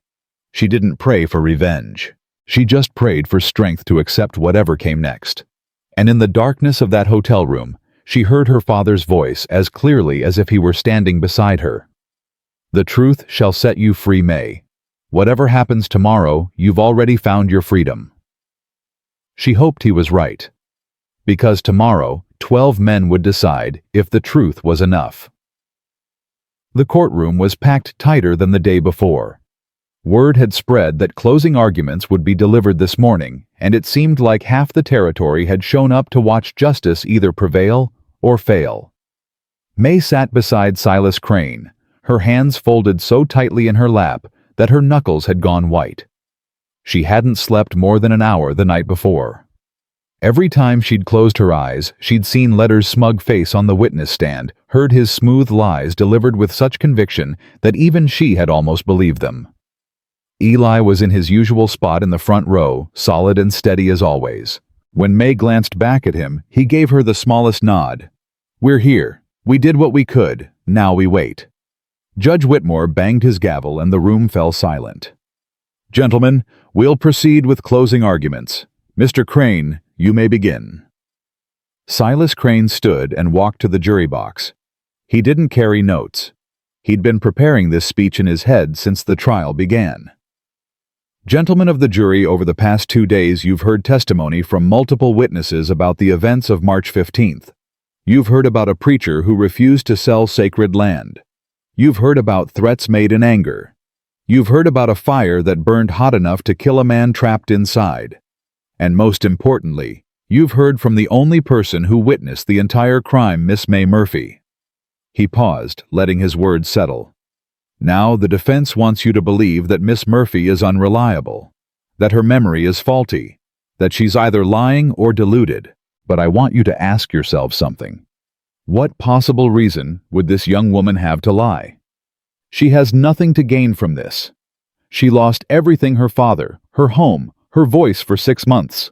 She was sold like cattle and lived in silence because she was terrified these men would make good on their threats to kill anyone she loved." Several jury members were leaning forward, listening intently. "The defense also wants you to believe that Mr. Letter is an upstanding citizen who would never commit such a crime. But upstanding citizens don't threaten people who refuse to sell them property. Upstanding citizens don't send their men to burn down a witness's barn. Upstanding citizens don't smile in the face of a young woman whose father they murdered." May saw Letter's jaw tighten at the defense table, but he kept his expression neutral. "You've also heard testimony from Marshal Clayton about what happened when Letter's men went to Mr. Graves's ranch. They went there specifically to silence Miss Murphy. Why would they do that if there was nothing to hide? Why would they threaten her? Burn down a barn and attempt to murder her and Mr. Graves if they were innocent men with nothing to fear? Crane was building momentum now, his voice rising with controlled passion. The answer is simple. Guilty men act like guilty men. They threaten witnesses. They destroy evidence. They lie under oath and expect their money and influence to protect them from consequences. But this is a court of law, not a marketplace where justice can be bought and sold. He placed both hands on the jury box railing. I'm asking you to look at the totality of the evidence. Yes, Miss Murphy's testimony is the centerpiece of this case, but it's supported by physical evidence, by witness testimony, by the defendant's own actions after the crime. When you put all the pieces together, there's only one logical conclusion. These men murdered Reverend Murphy in cold blood, and they tried to silence his daughter to cover up their crime. Crane straightened up, his voice softer now, but no less powerful. Gentlemen, you have an opportunity here to send a message. A message that in this territory no one is above the law. Not the wealthy, not the powerful, not men who think their influence can shield them from justice. You have the power to give May Murphy and her father the justice they deserve. I urge you to use it. He returned to his seat. The courtroom was absolutely silent. Judge Whitmore looked at the defense table. Mr. Blackwood, your closing argument. Cornelius Blackwood rose with theatrical slowness. He buttoned his jacket, smoothed his hair, and approached the jury with the confidence of a man who'd never lost a case he didn't want to lose. Gentlemen, my colleague Mr. Crane just gave you a very emotional speech, very stirring. He appealed to your sense of justice, your desire to protect the innocent, your belief that the powerful should be held accountable. All noble sentiments. But this case isn't about sentiment. It's about evidence. And the evidence in this case is deeply fundamentally flawed. He began to pace slowly in front of the jury box. Let's start with the star witness. Miss May Murphy is by all accounts a sympathetic figure. She lost her father tragically. She endured hardships. No one disputes that. But sympathy doesn't equal credibility. And credibility is what matters in a court of law. Blackwood held up one finger. Miss Murphy claims she witnessed 6 specific men murder her father. But she made this identification from 50 feet away in the dark through a window while in a state of extreme emotional distress. Studies have shown that eyewitness identification is unreliable even under ideal conditions. Under the conditions Miss Murphy described, it's virtually impossible to make accurate identifications. He held up a second finger. Miss Murphy then remained completely silent for 6 months. Not a word to anyone. Now the prosecution wants you to believe this was because she was threatened. But consider another possibility: she remained silent because she wasn't certain. Because her memories were fragmentary and unclear. Because she needed time to construct a narrative that made sense of a senseless tragedy. May felt her throat tighten. He was making her sound like a liar again. And then, conveniently, after 6 months of silence, Miss Murphy suddenly finds her voice at exactly the moment when wealthy defendants can be blamed and a substantial restitution fund can be claimed. Suspicious timing, wouldn't you say? Objection, Crane said wearily. Counsel is mischaracterizing the restitution fund again. Overruled. The jury can weigh the relevance themselves. Blackwood smiled and continued. Now let's talk about the physical evidence, or rather, the lack thereof. There are no witnesses other than Miss Murphy. No physical evidence linking my clients to the scene. No murder weapon, no materials purchased that can be traced back to them, nothing but the word of one traumatized girl against 6 respected members of this community. He stopped pacing and faced the jury directly. My clients have provided alibis. They have witnesses placing them elsewhere that night. They have decades of good standing in this community. Are you really going to throw all of that away based on the questionable testimony of someone who may be suffering from trauma-induced delusions?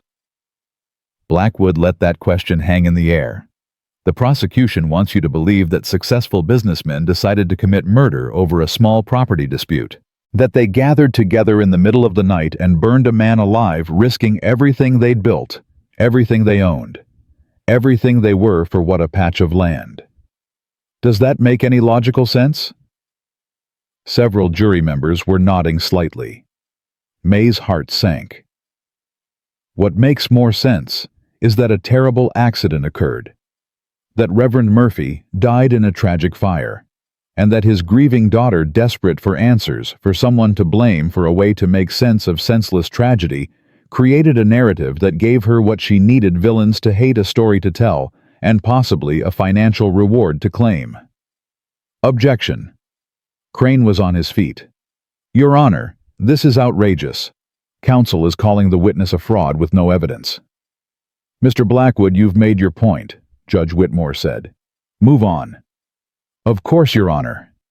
Blackwood clasped his hands behind his back. Gentlemen of the jury, I'm not asking you to be heartless. I'm asking you to be reasonable. I'm asking you to apply the standard of proof required in a criminal trial beyond a reasonable doubt. And I submit to you that there is ample reasonable doubt in this case. Doubt about the accuracy of Miss Murphy's identification. Doubt about her mental state. Doubt about her motives. Doubt about whether these men were even present at the scene of the crime. He walked back to the defense table. In America, we don't convict people based on suspicion or sympathy. We convict them based on evidence. And the evidence in this case simply isn't there. I ask you to do the right thing, the just thing, the only thing your oath requires: find my clients not guilty. Blackwood sat down, looking extremely pleased with himself. Judge Whitmore addressed the jury. Gentlemen, you've heard all the evidence and arguments in this case. It's now your duty to deliberate and reach a verdict. Remember that the burden of proof rests with the prosecution. The defendants are presumed innocent unless proven guilty beyond a reasonable doubt. You may retire to the jury room. The 12 men filed out. The bailiff closed the door behind them. And then there was nothing to do but wait.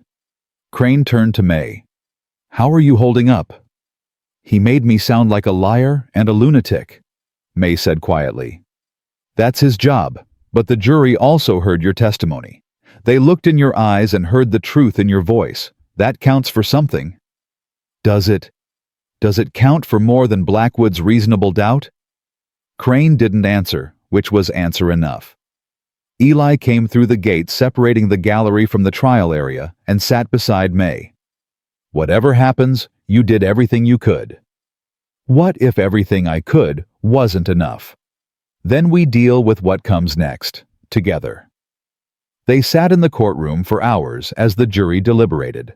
Some people left assuming it would take all day. Others stayed too invested in the outcome to leave. May couldn't move. She felt rooted to her chair, unable to do anything but stare at the jury room door and wait. Time moved strangely. Sometimes it felt like hours passed in minutes. Other times minutes stretched into eternities. May's mind cycled through every possible outcome, every worst-case scenario, every fear she'd been trying to suppress. Around 2 in the afternoon, the bailiff emerged from the jury room and spoke quietly to Judge Whitmore. The judge nodded and banged his gavel. The jury has reached a verdict. All parties return to their seats. May's heart lurched into her throat. She grabbed Eli's hand, without thinking, held it so tight her fingers ached. The jury filed back in. May tried to read their faces, tried to find some hint of which way they'd decided, but they all looked grim and serious, and gave nothing away. Has the jury reached a verdict? Judge Whitmore asked. The foreman stood. He was a middle-aged man with a weathered face and calloused hands, a rancher May remembered, a man who probably knew Letter personally. We have your honor. On the charge of murder in the first degree against Thomas Letter, how do you find? The foreman unfolded a piece of paper. The courtroom held its collective breath. We find the defendant guilty.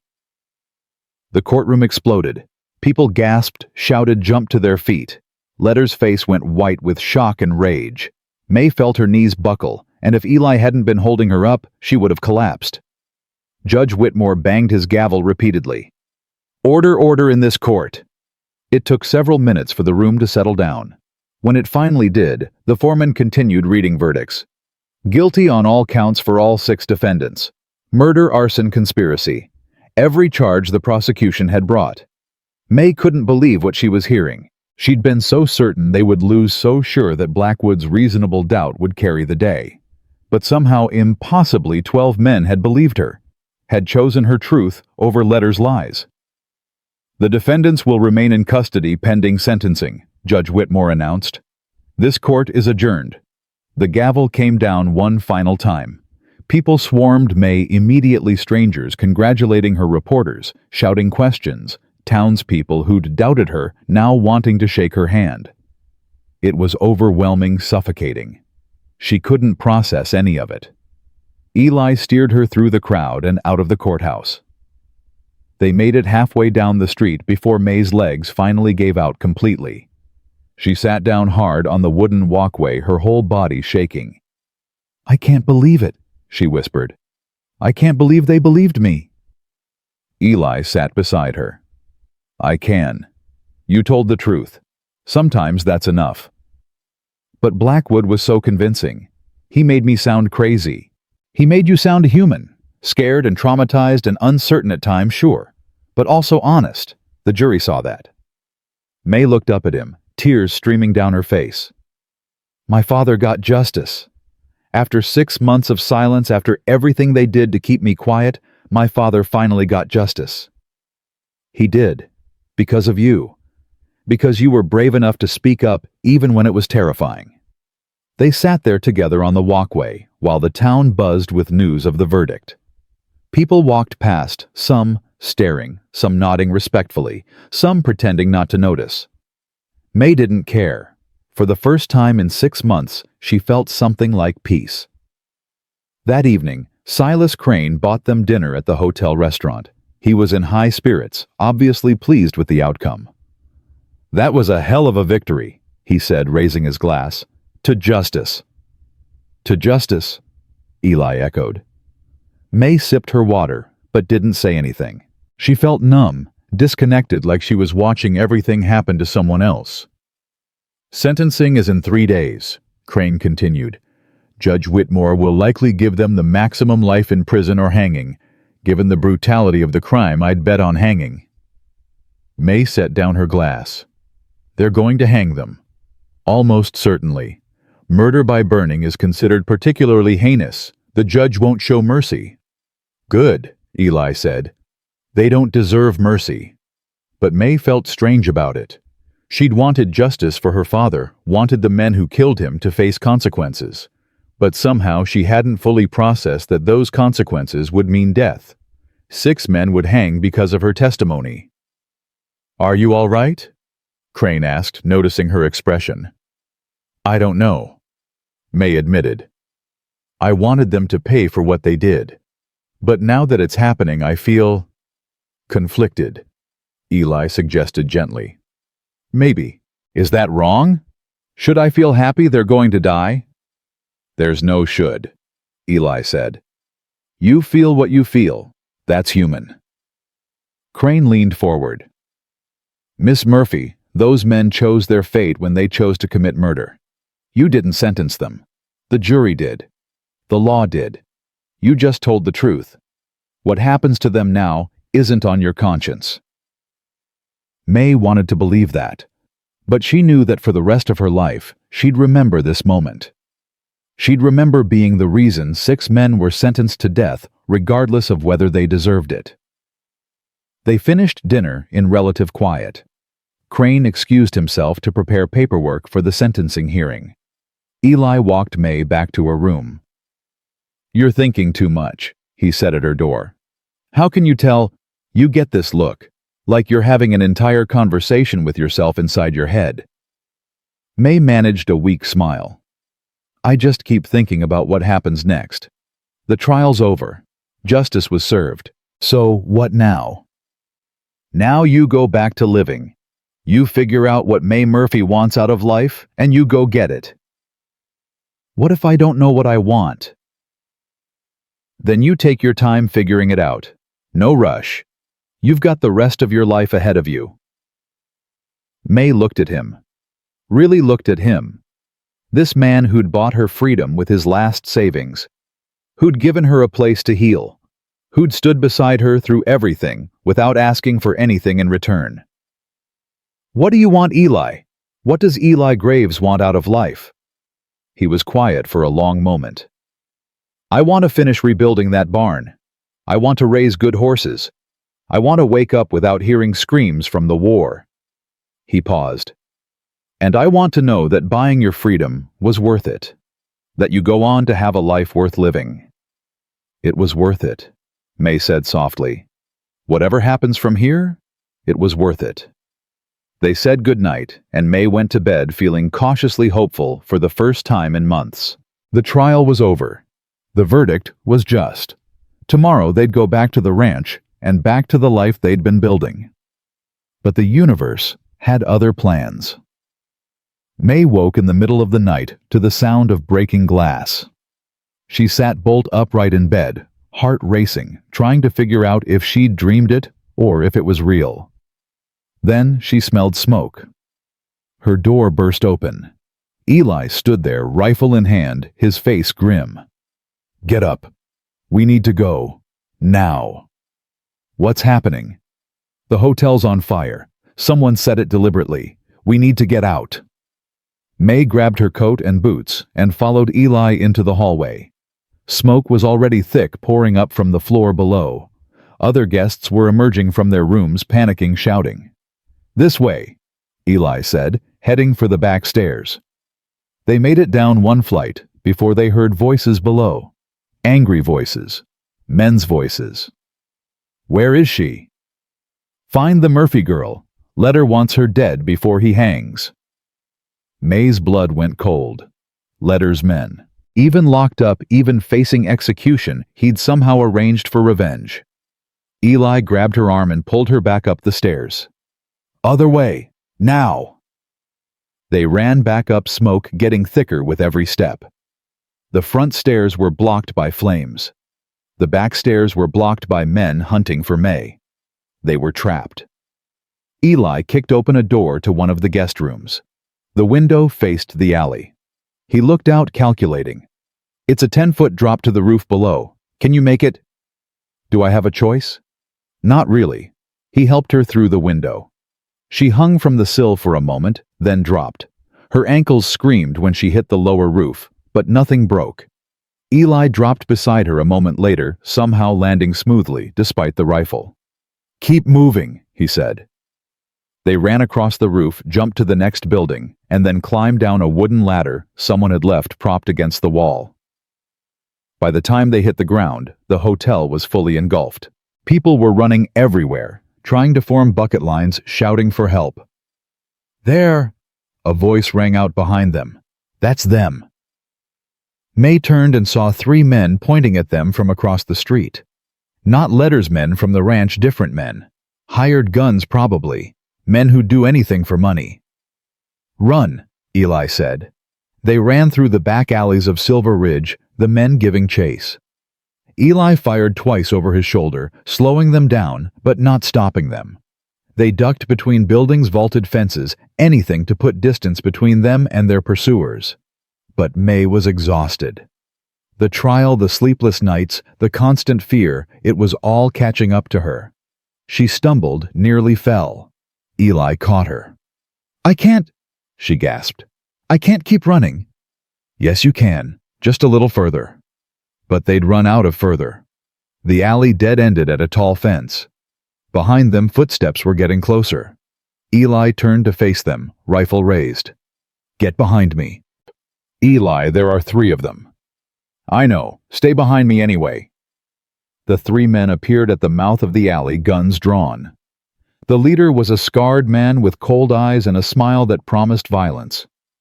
Easy now, he said. We don't want the cowboy. Just the girl. Hand her over and you walk away. Not a chance in hell, Eli said. Your funeral friend. The man raised his gun. The shot didn't come from him. It came from behind them. Marshal Clayton stepped out of the shadows, his own gun smoking. The scarred man dropped blood blooming across his chest. The other two spun around, and Clayton fired twice more. Both men went down. "You two all right?" Clayton asked, walking forward. "How did you find us?" Eli asked. "Saw the fire, figured letters people might make a move. Been following you since you left the hotel." He looked at the bodies with distaste. "We need to get Miss Murphy somewhere safe until the sentencing. These men won't be the last ones Letter sends." "Where's safe?" May asked. Her voice sounded distant, hollow. She'd seen so much death in the past few months.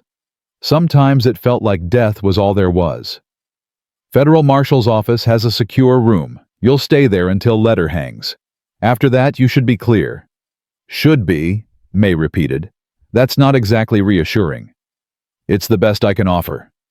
Clayton reloaded his gun. "Come on.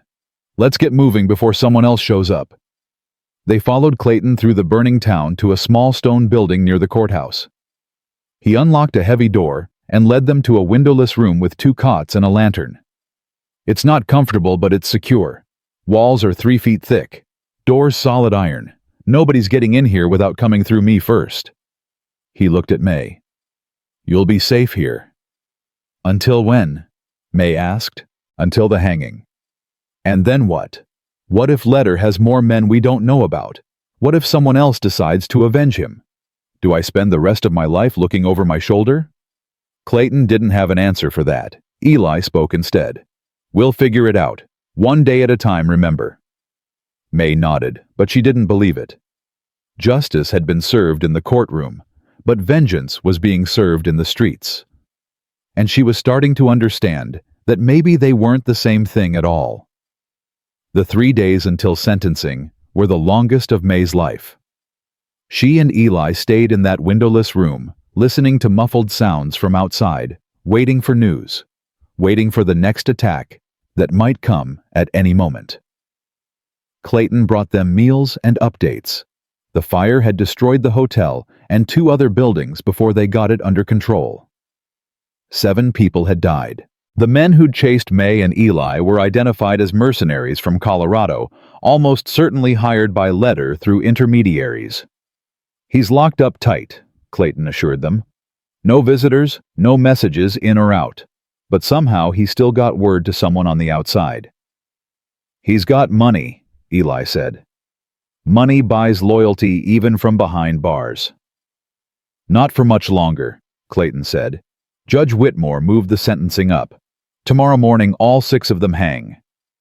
May closed her eyes. Tomorrow. One more day, and this would finally be over. That night she couldn't sleep despite her exhaustion. She kept thinking about her father, about whether he'd be proud of what she'd done or horrified at the violence it had unleashed, about whether justice and vengeance were really different things or just different words for the same darkness. "You're thinking too loud," Eli said from the other cot. "Sorry." "Don't be sorry.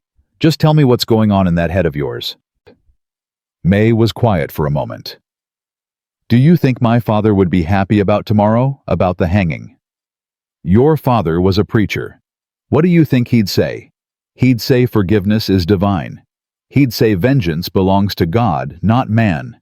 He'd probably quote scripture about turning the other cheek. But he's dead because he wouldn't turn the other cheek. He's dead because he stood up for what he believed in, even when it cost him everything. So maybe he'd understand that sometimes you have to fight back. Sometimes you have to make sure evil has consequences." Eli sat up on his cot. "May, you didn't create those consequences. The law did. A jury of 12 men decided those 6 deserved to hang. You just told the truth. What happens to them is on them, not you." "Then why does it feel like it's on me?" "Because you're human. Because you have a conscience. Because you're not the kind of person who can watch people die, even people who deserve it, and feel nothing." He paused. "That's not a weakness. That's what makes you different from them." May thought about that. "I don't feel good about tomorrow. I thought I would. I thought watching them hang would feel like closure.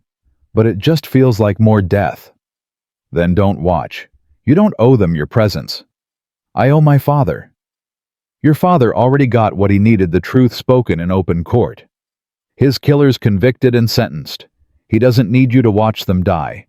That's for you to decide if you need. May lay back down. I don't know what I need anymore. I thought I needed justice, but now that I have it, I just feel empty. That's normal after something like this. You've been running on anger and fear and determination for so long that now that it's over, you don't know what to feel. Give it time. The emptiness will fill back up with other things. What things? Life things, hope things, future things. His voice was gentle. You're not just the girl whose father was murdered anymore, May. You're also the woman who survived. The woman who found her voice. The woman who stood up to evil and won. That's worth something. May wanted to believe that. She needed to believe it. Tomorrow would bring the final chapter of this nightmare. 6 men would hang for murdering her father. And then somehow she'd have to figure out how to keep living in a world that kept teaching her that justice and peace weren't the same thing at all. She fell asleep thinking about her father's voice reading scripture, about forgiveness and vengeance, about whether she'd made him proud or disappointed him beyond measure. In her dreams, he was standing in a field of wildflowers smiling at her. Not angry, not disappointed, just smiling. You did good, May, he said. You did what you had to do. Now live. That's all I ever wanted for you. Just live. She woke with tears on her face and the sun barely up. Today was the day. Today 6 men would hang. Today she'd finally close the door on the worst chapter of her life. She just hoped she'd be able to open a new one after. The gallows were built in the town square overnight, constructed with the grim efficiency of men who'd done this work before. 6 nooses hung in a row, swaying slightly in the morning breeze. A crowd had already gathered by the time Marshal Clayton escorted May and Eli from the secure room, even though the execution wasn't scheduled until 10 o'clock. May stopped walking when she saw the structure. Her breath caught in her throat, and for a moment she couldn't move forward or backward. She just stood there staring at those 6 ropes that would end 6 lives because she'd found the courage to speak. You don't have to be here for this, Eli said quietly beside her. We can go back. We can wait at the marshal's office until it's done. May shook her head. No, I need to see it through. I need to know it's really over. Are you sure? I'm not sure of anything anymore, but I'm here and I'm not running. Clayton positioned them at the edge of the crowd, away from the center, where the worst of the spectacle would unfold.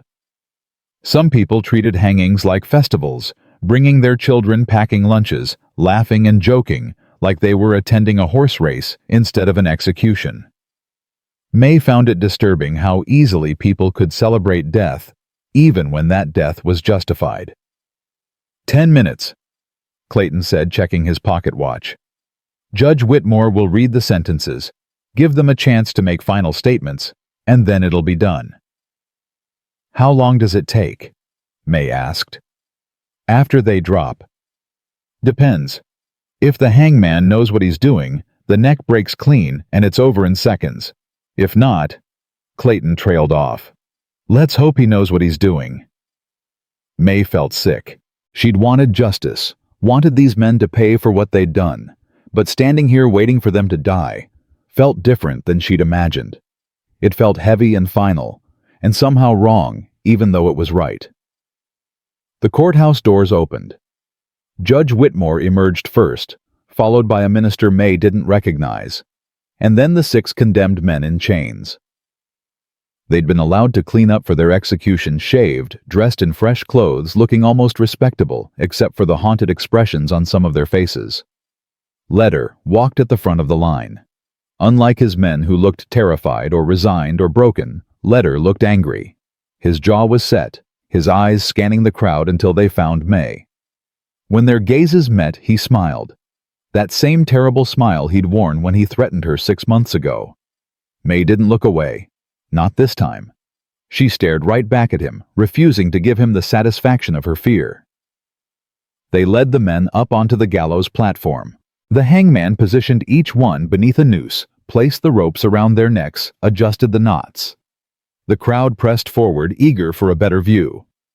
May stayed where she was, Eli's presence solid beside her. Judge Whitmore unfolded a document and began to read in a voice that carried across the square. Thomas Letter, James Pike, Samuel Cross, William Tucker, Robert Hayes, and Daniel Marsh, you have been found guilty by a jury of your peers of murder in the first-degree arson and conspiracy to commit murder. The court has determined that your crimes warrant the maximum penalty under territorial law. You are hereby sentenced to death by hanging sentence to be carried out immediately. Do any of you wish to make a final statement? Silence. None of the men spoke. Pike was crying quietly. Cross looked like he might vomit. The others just stood there accepting their fate with varying degrees of resignation. Then Letter spoke.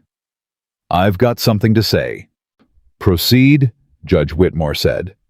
Letter looked directly at May. You think you've won, girl. You think you've gotten your justice.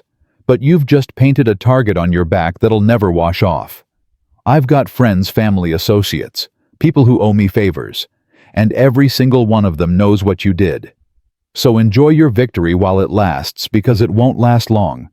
Someone somewhere, sometime when you're not expecting it, you're gonna pay for what you've done here. The crowd murmured. Clayton's hand moved to his gun. But Letter wasn't finished. Your daddy died screaming, and he died knowing his precious daughter would suffer for his stubbornness. And you're gonna die the same way, wondering if speaking up was worth it. That's my final statement. Judge Whitmore's face was stone. Mr. Letter, you've wasted your last words on threats instead of prayers. May God have mercy on your soul, because I certainly don't. He nodded to the hangman. The hangman pulled the lever. The trapdoors opened. 6 bodies dropped. The crowd roared. May closed her eyes, but she couldn't close her ears. She heard the ropes snap taut, heard the crowd's reaction, heard everything she'd never wanted to hear. When she finally opened her eyes, the 6 men were hanging motionless. Pike and Cross had died instantly, their necks broken clean. The others had taken longer, their bodies twitching and jerking, before finally going still. It was over. 6 months of silence, weeks of preparation, days of trial, and now it was over in the time it took for 6 men to fall 6 feet. May felt Eli's hand on her shoulder. Come on, let's get out of here. She let him guide her away from the crowd, away from the gallows, away from the 6 bodies swaying in the breeze. They walked in silence until they reached the edge of town where their horses were waiting. Are you all right? Eli asked. May didn't know how to answer that. Was she all right? 6 men were dead because of her testimony. Her father's killers had faced justice. Letter's final threat hung over her like a storm cloud. Was any of that all right? I don't know, she finally said. I thought I'd feel something when they died, relief or satisfaction or closure. But I just feel numb. That's probably your mind protecting itself. Give it time. Time for what? Time to feel good about watching people die. Time to stop hearing Letter's threat in my head. Time to process everything that's happened. You've been in survival mode for 6 months, May. Your body and mind need time to understand that you're safe now. Am I safe? You heard what Letter said. He's got people who'll come after me. He was trying to scare you one last time. Dead men can't give orders. But their friends can carry out their wishes. Eli was quiet for a moment. Then we'll deal with that if it comes. But right now, today, the men who murdered your father are dead. The law worked. Justice was served. That's worth acknowledging, even if it doesn't feel good. They mounted their horses and started the long ride back to the ranch. The execution had taken less than an hour, but it felt like an entire lifetime had passed. May kept thinking about Letter's final words, kept seeing his smile, kept wondering if this would ever truly be over or if she'd spend the rest of her life looking over her shoulder. The ranch looked different when they arrived. The new barn was nearly finished. Eli had made good progress before the trial interrupted everything. The horses grazed peacefully in the corral. Everything was exactly as they'd left it, but somehow it all felt changed. Or maybe May was the one who'd changed and was seeing everything through different eyes now. "I'm going to check on the horses," Eli said, dismounting. "You should rest. You haven't slept properly in days." "I don't think I can sleep." "Then don't. But at least sit down, eat something, do something normal." May nodded and went into the house. The cabin felt too quiet, too empty, too full of thoughts she didn't want to think. She sat at the table and tried to eat the bread and cheese Eli had left out, but her stomach rebelled. She managed a few bites before giving up. She found herself walking to the window, looking out at the land that stretched to the horizon. This place had been her refuge, her sanctuary, the first place she'd felt safe in 6 months. But Ledger's words had poisoned that safety. Now every shadow looked like a threat, every sound like danger approaching. A knock at the door made her jump. She grabbed the rifle Eli kept by the door and approached cautiously.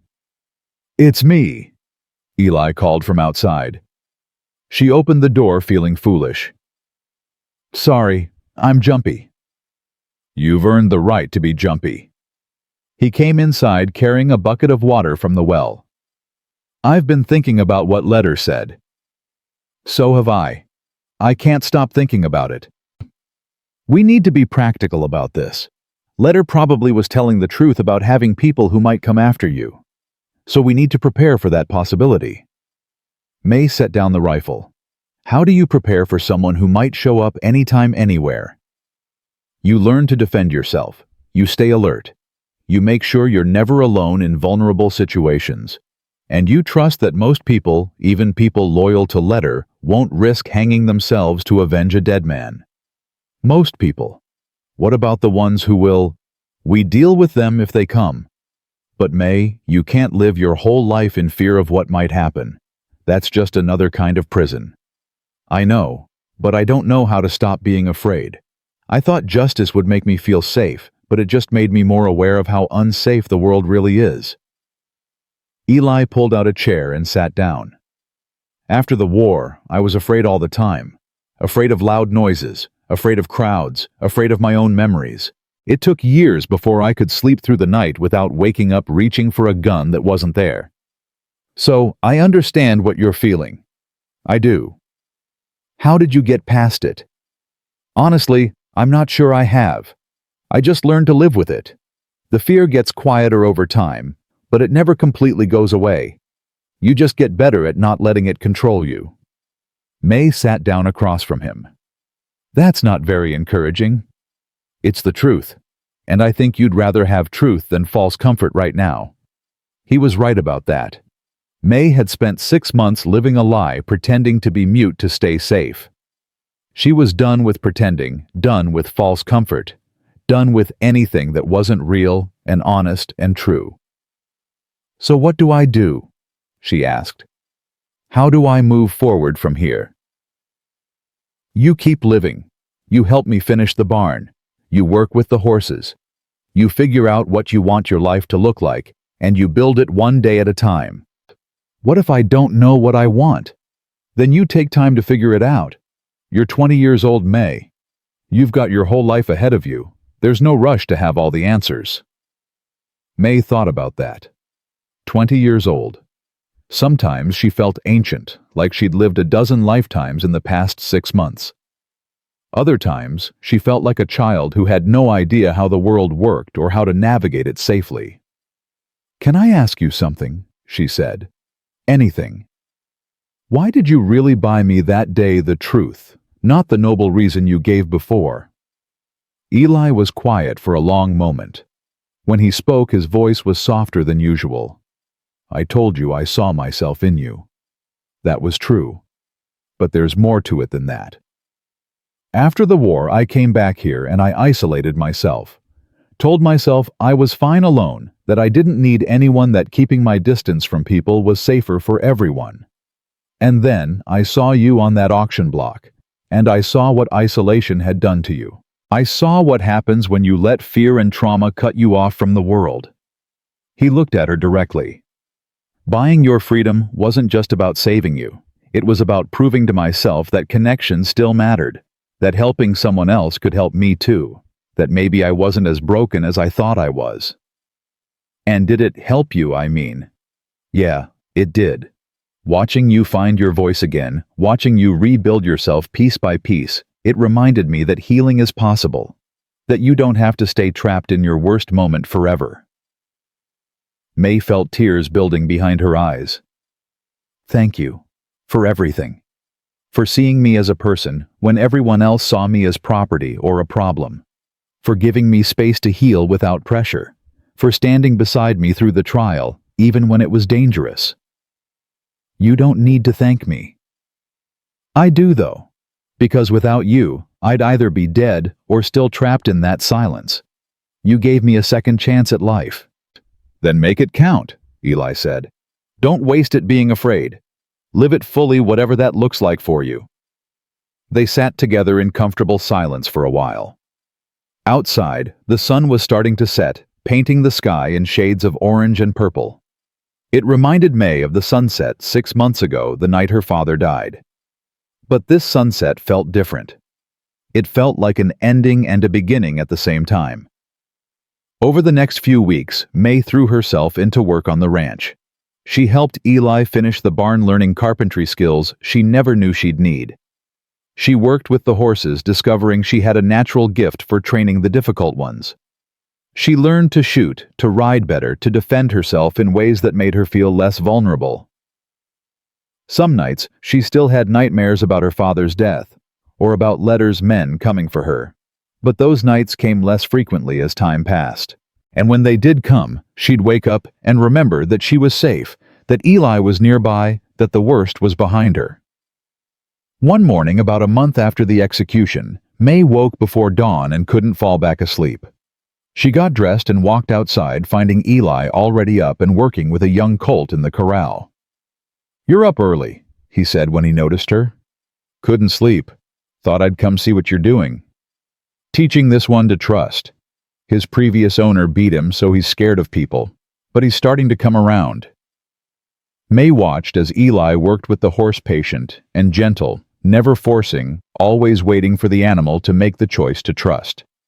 It reminded her of how he'd treated her those first few weeks at the ranch. "I've been thinking," May said after a while, "about what comes next. And I want to stay here, if that's all right with you. I want to help with the ranch work, with the horses, build something good. I'm not ready to leave yet." Eli smiled. "You can stay as long as you want. Forever, if that's what you choose." "Forever's a long time." "It is. But you've got time to decide what forever looks like." They worked together throughout the morning, falling into the easy rhythm they'd developed over the past months. Around midday, a rider approached the ranch. May tensed, automatically hand moving toward the rifle she now kept nearby, but Eli recognized the rider. "It's Clayton," he said. "Easy."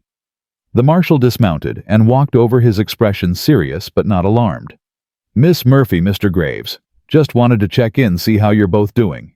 "We're managing," May said. "Any problems?" "Not exactly problems. But I wanted you to know that we've been keeping an eye out for anyone suspicious coming through town. So far, nothing. Seems like Letter's threat was mostly bluster.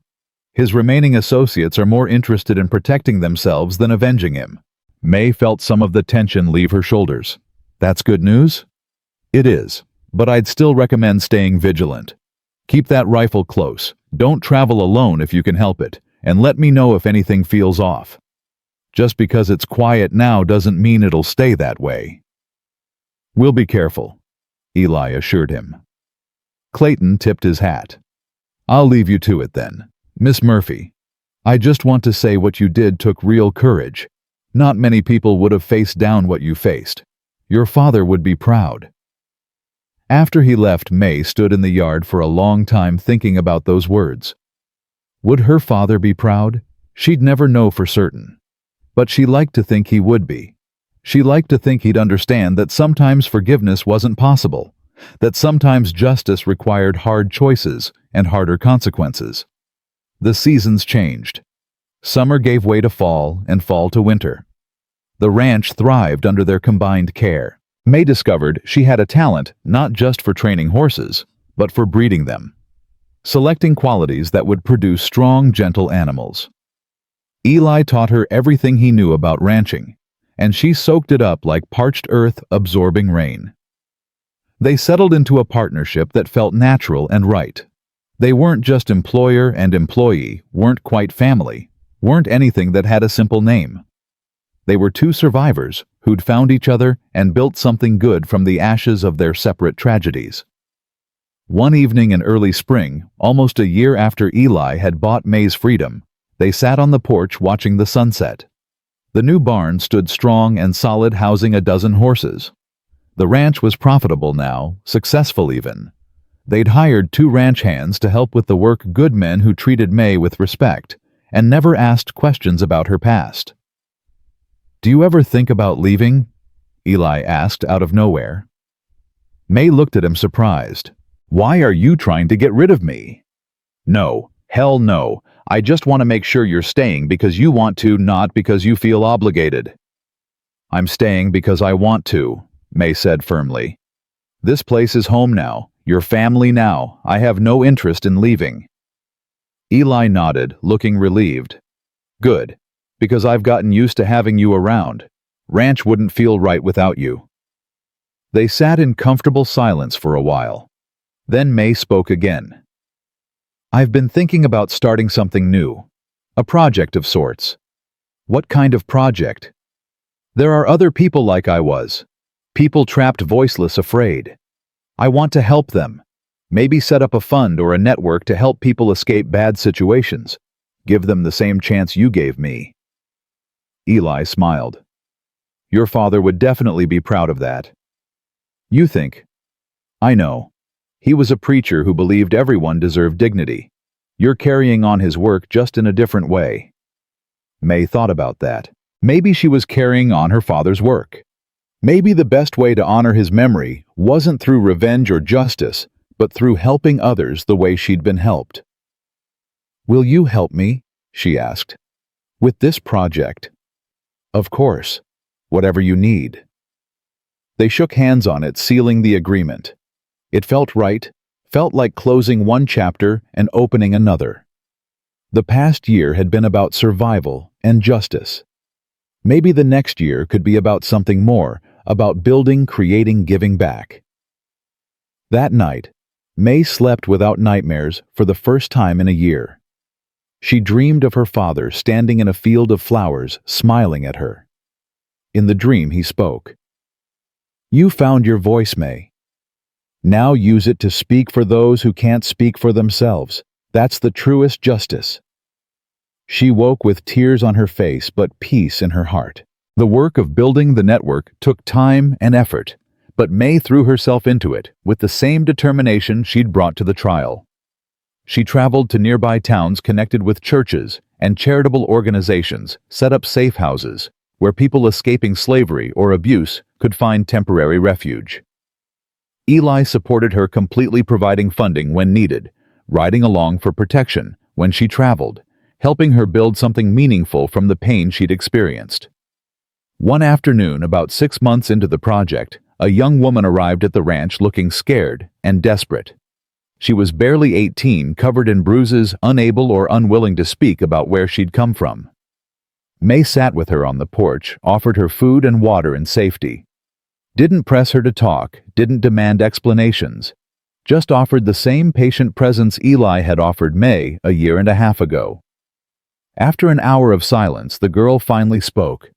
"They said you could help. They said you'd understand." "I do understand," May said quietly. "And yes, I can help. You're safe here. Take all the time you need." Over the next few weeks, they helped the girl. Her name was Sarah. Get back on her feet. Found her work in town, helped her find her voice again, gave her the tools to build a new life. When Sarah finally left for her new job, healthy and smiling and ready to start over, May felt something shift inside her. This was what her pain had been for. Not just to bring her father's killers to justice, but to transform her suffering into something that could help others. "You're doing good work," Eli told her that evening. "Real meaningful good. It feels right. Like I'm finally living instead of just surviving." "That's because you are."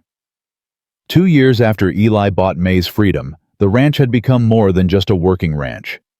It was a refuge, a stopping point, a place where people who'd lost their voices could find them again. May's network had helped dozens of people escape bad situations and start new lives. The fear of Letter's revenge had faded with time. No one had come for her, no threats had materialized. Letter's friends had apparently decided that avenging a dead murderer wasn't worth the risk. May still kept the rifle close and stayed alert, but the constant anxiety had mellowed into simple caution. One morning in late summer, May was working with a particularly stubborn horse when she heard a familiar sound humming. She turned and saw a young girl, maybe 8 years old, standing at the fence. The girl was humming the same tune May had hummed to calm the horses 2 years ago. "That's a pretty song," May said. The girl smiled, but didn't speak. May recognized that silence. She recognized the fear behind it, the trauma that stole words and left only quiet. "Would you like to meet the horses?" May asked gently. The girl nodded. May helped her climb the fence and showed her how to approach the horses. Slowly, let them sniff her hand, earn their trust. The girl's eyes lit up when one of the horses nuzzled her palm. "They understand silence," May told her. "They don't need words to know if someone's trustworthy. They just feel it." The girl looked at May with wide eyes, and May saw herself 2 years ago, frightened, voiceless, desperate for someone to understand that her silence didn't mean she was empty or broken. "When you're ready to talk, I'll listen," May said. "And until then, the horses and I will be right here." The girl's mother appeared at the fence, apologetic and worried. "I'm sorry she just wandered over. We're staying at the church in town temporarily and she saw your horses from the road." "It's no problem," May said. "She's welcome here any time." Over the next few weeks, the girl came back regularly. Sometimes she'd hum to the horses. Sometimes she'd just stand quietly absorbing their calm presence. And slowly, gradually, she started to talk. First a word, then a sentence, then full conversations about her life, before about what she'd survived, about what she hoped would come next. Watching the girl heal reminded May of her own journey. From silence to voice, from victim to survivor, from broken to whole, or at least to mostly whole. Some scars never completely healed, but they could fade enough to let new growth happen.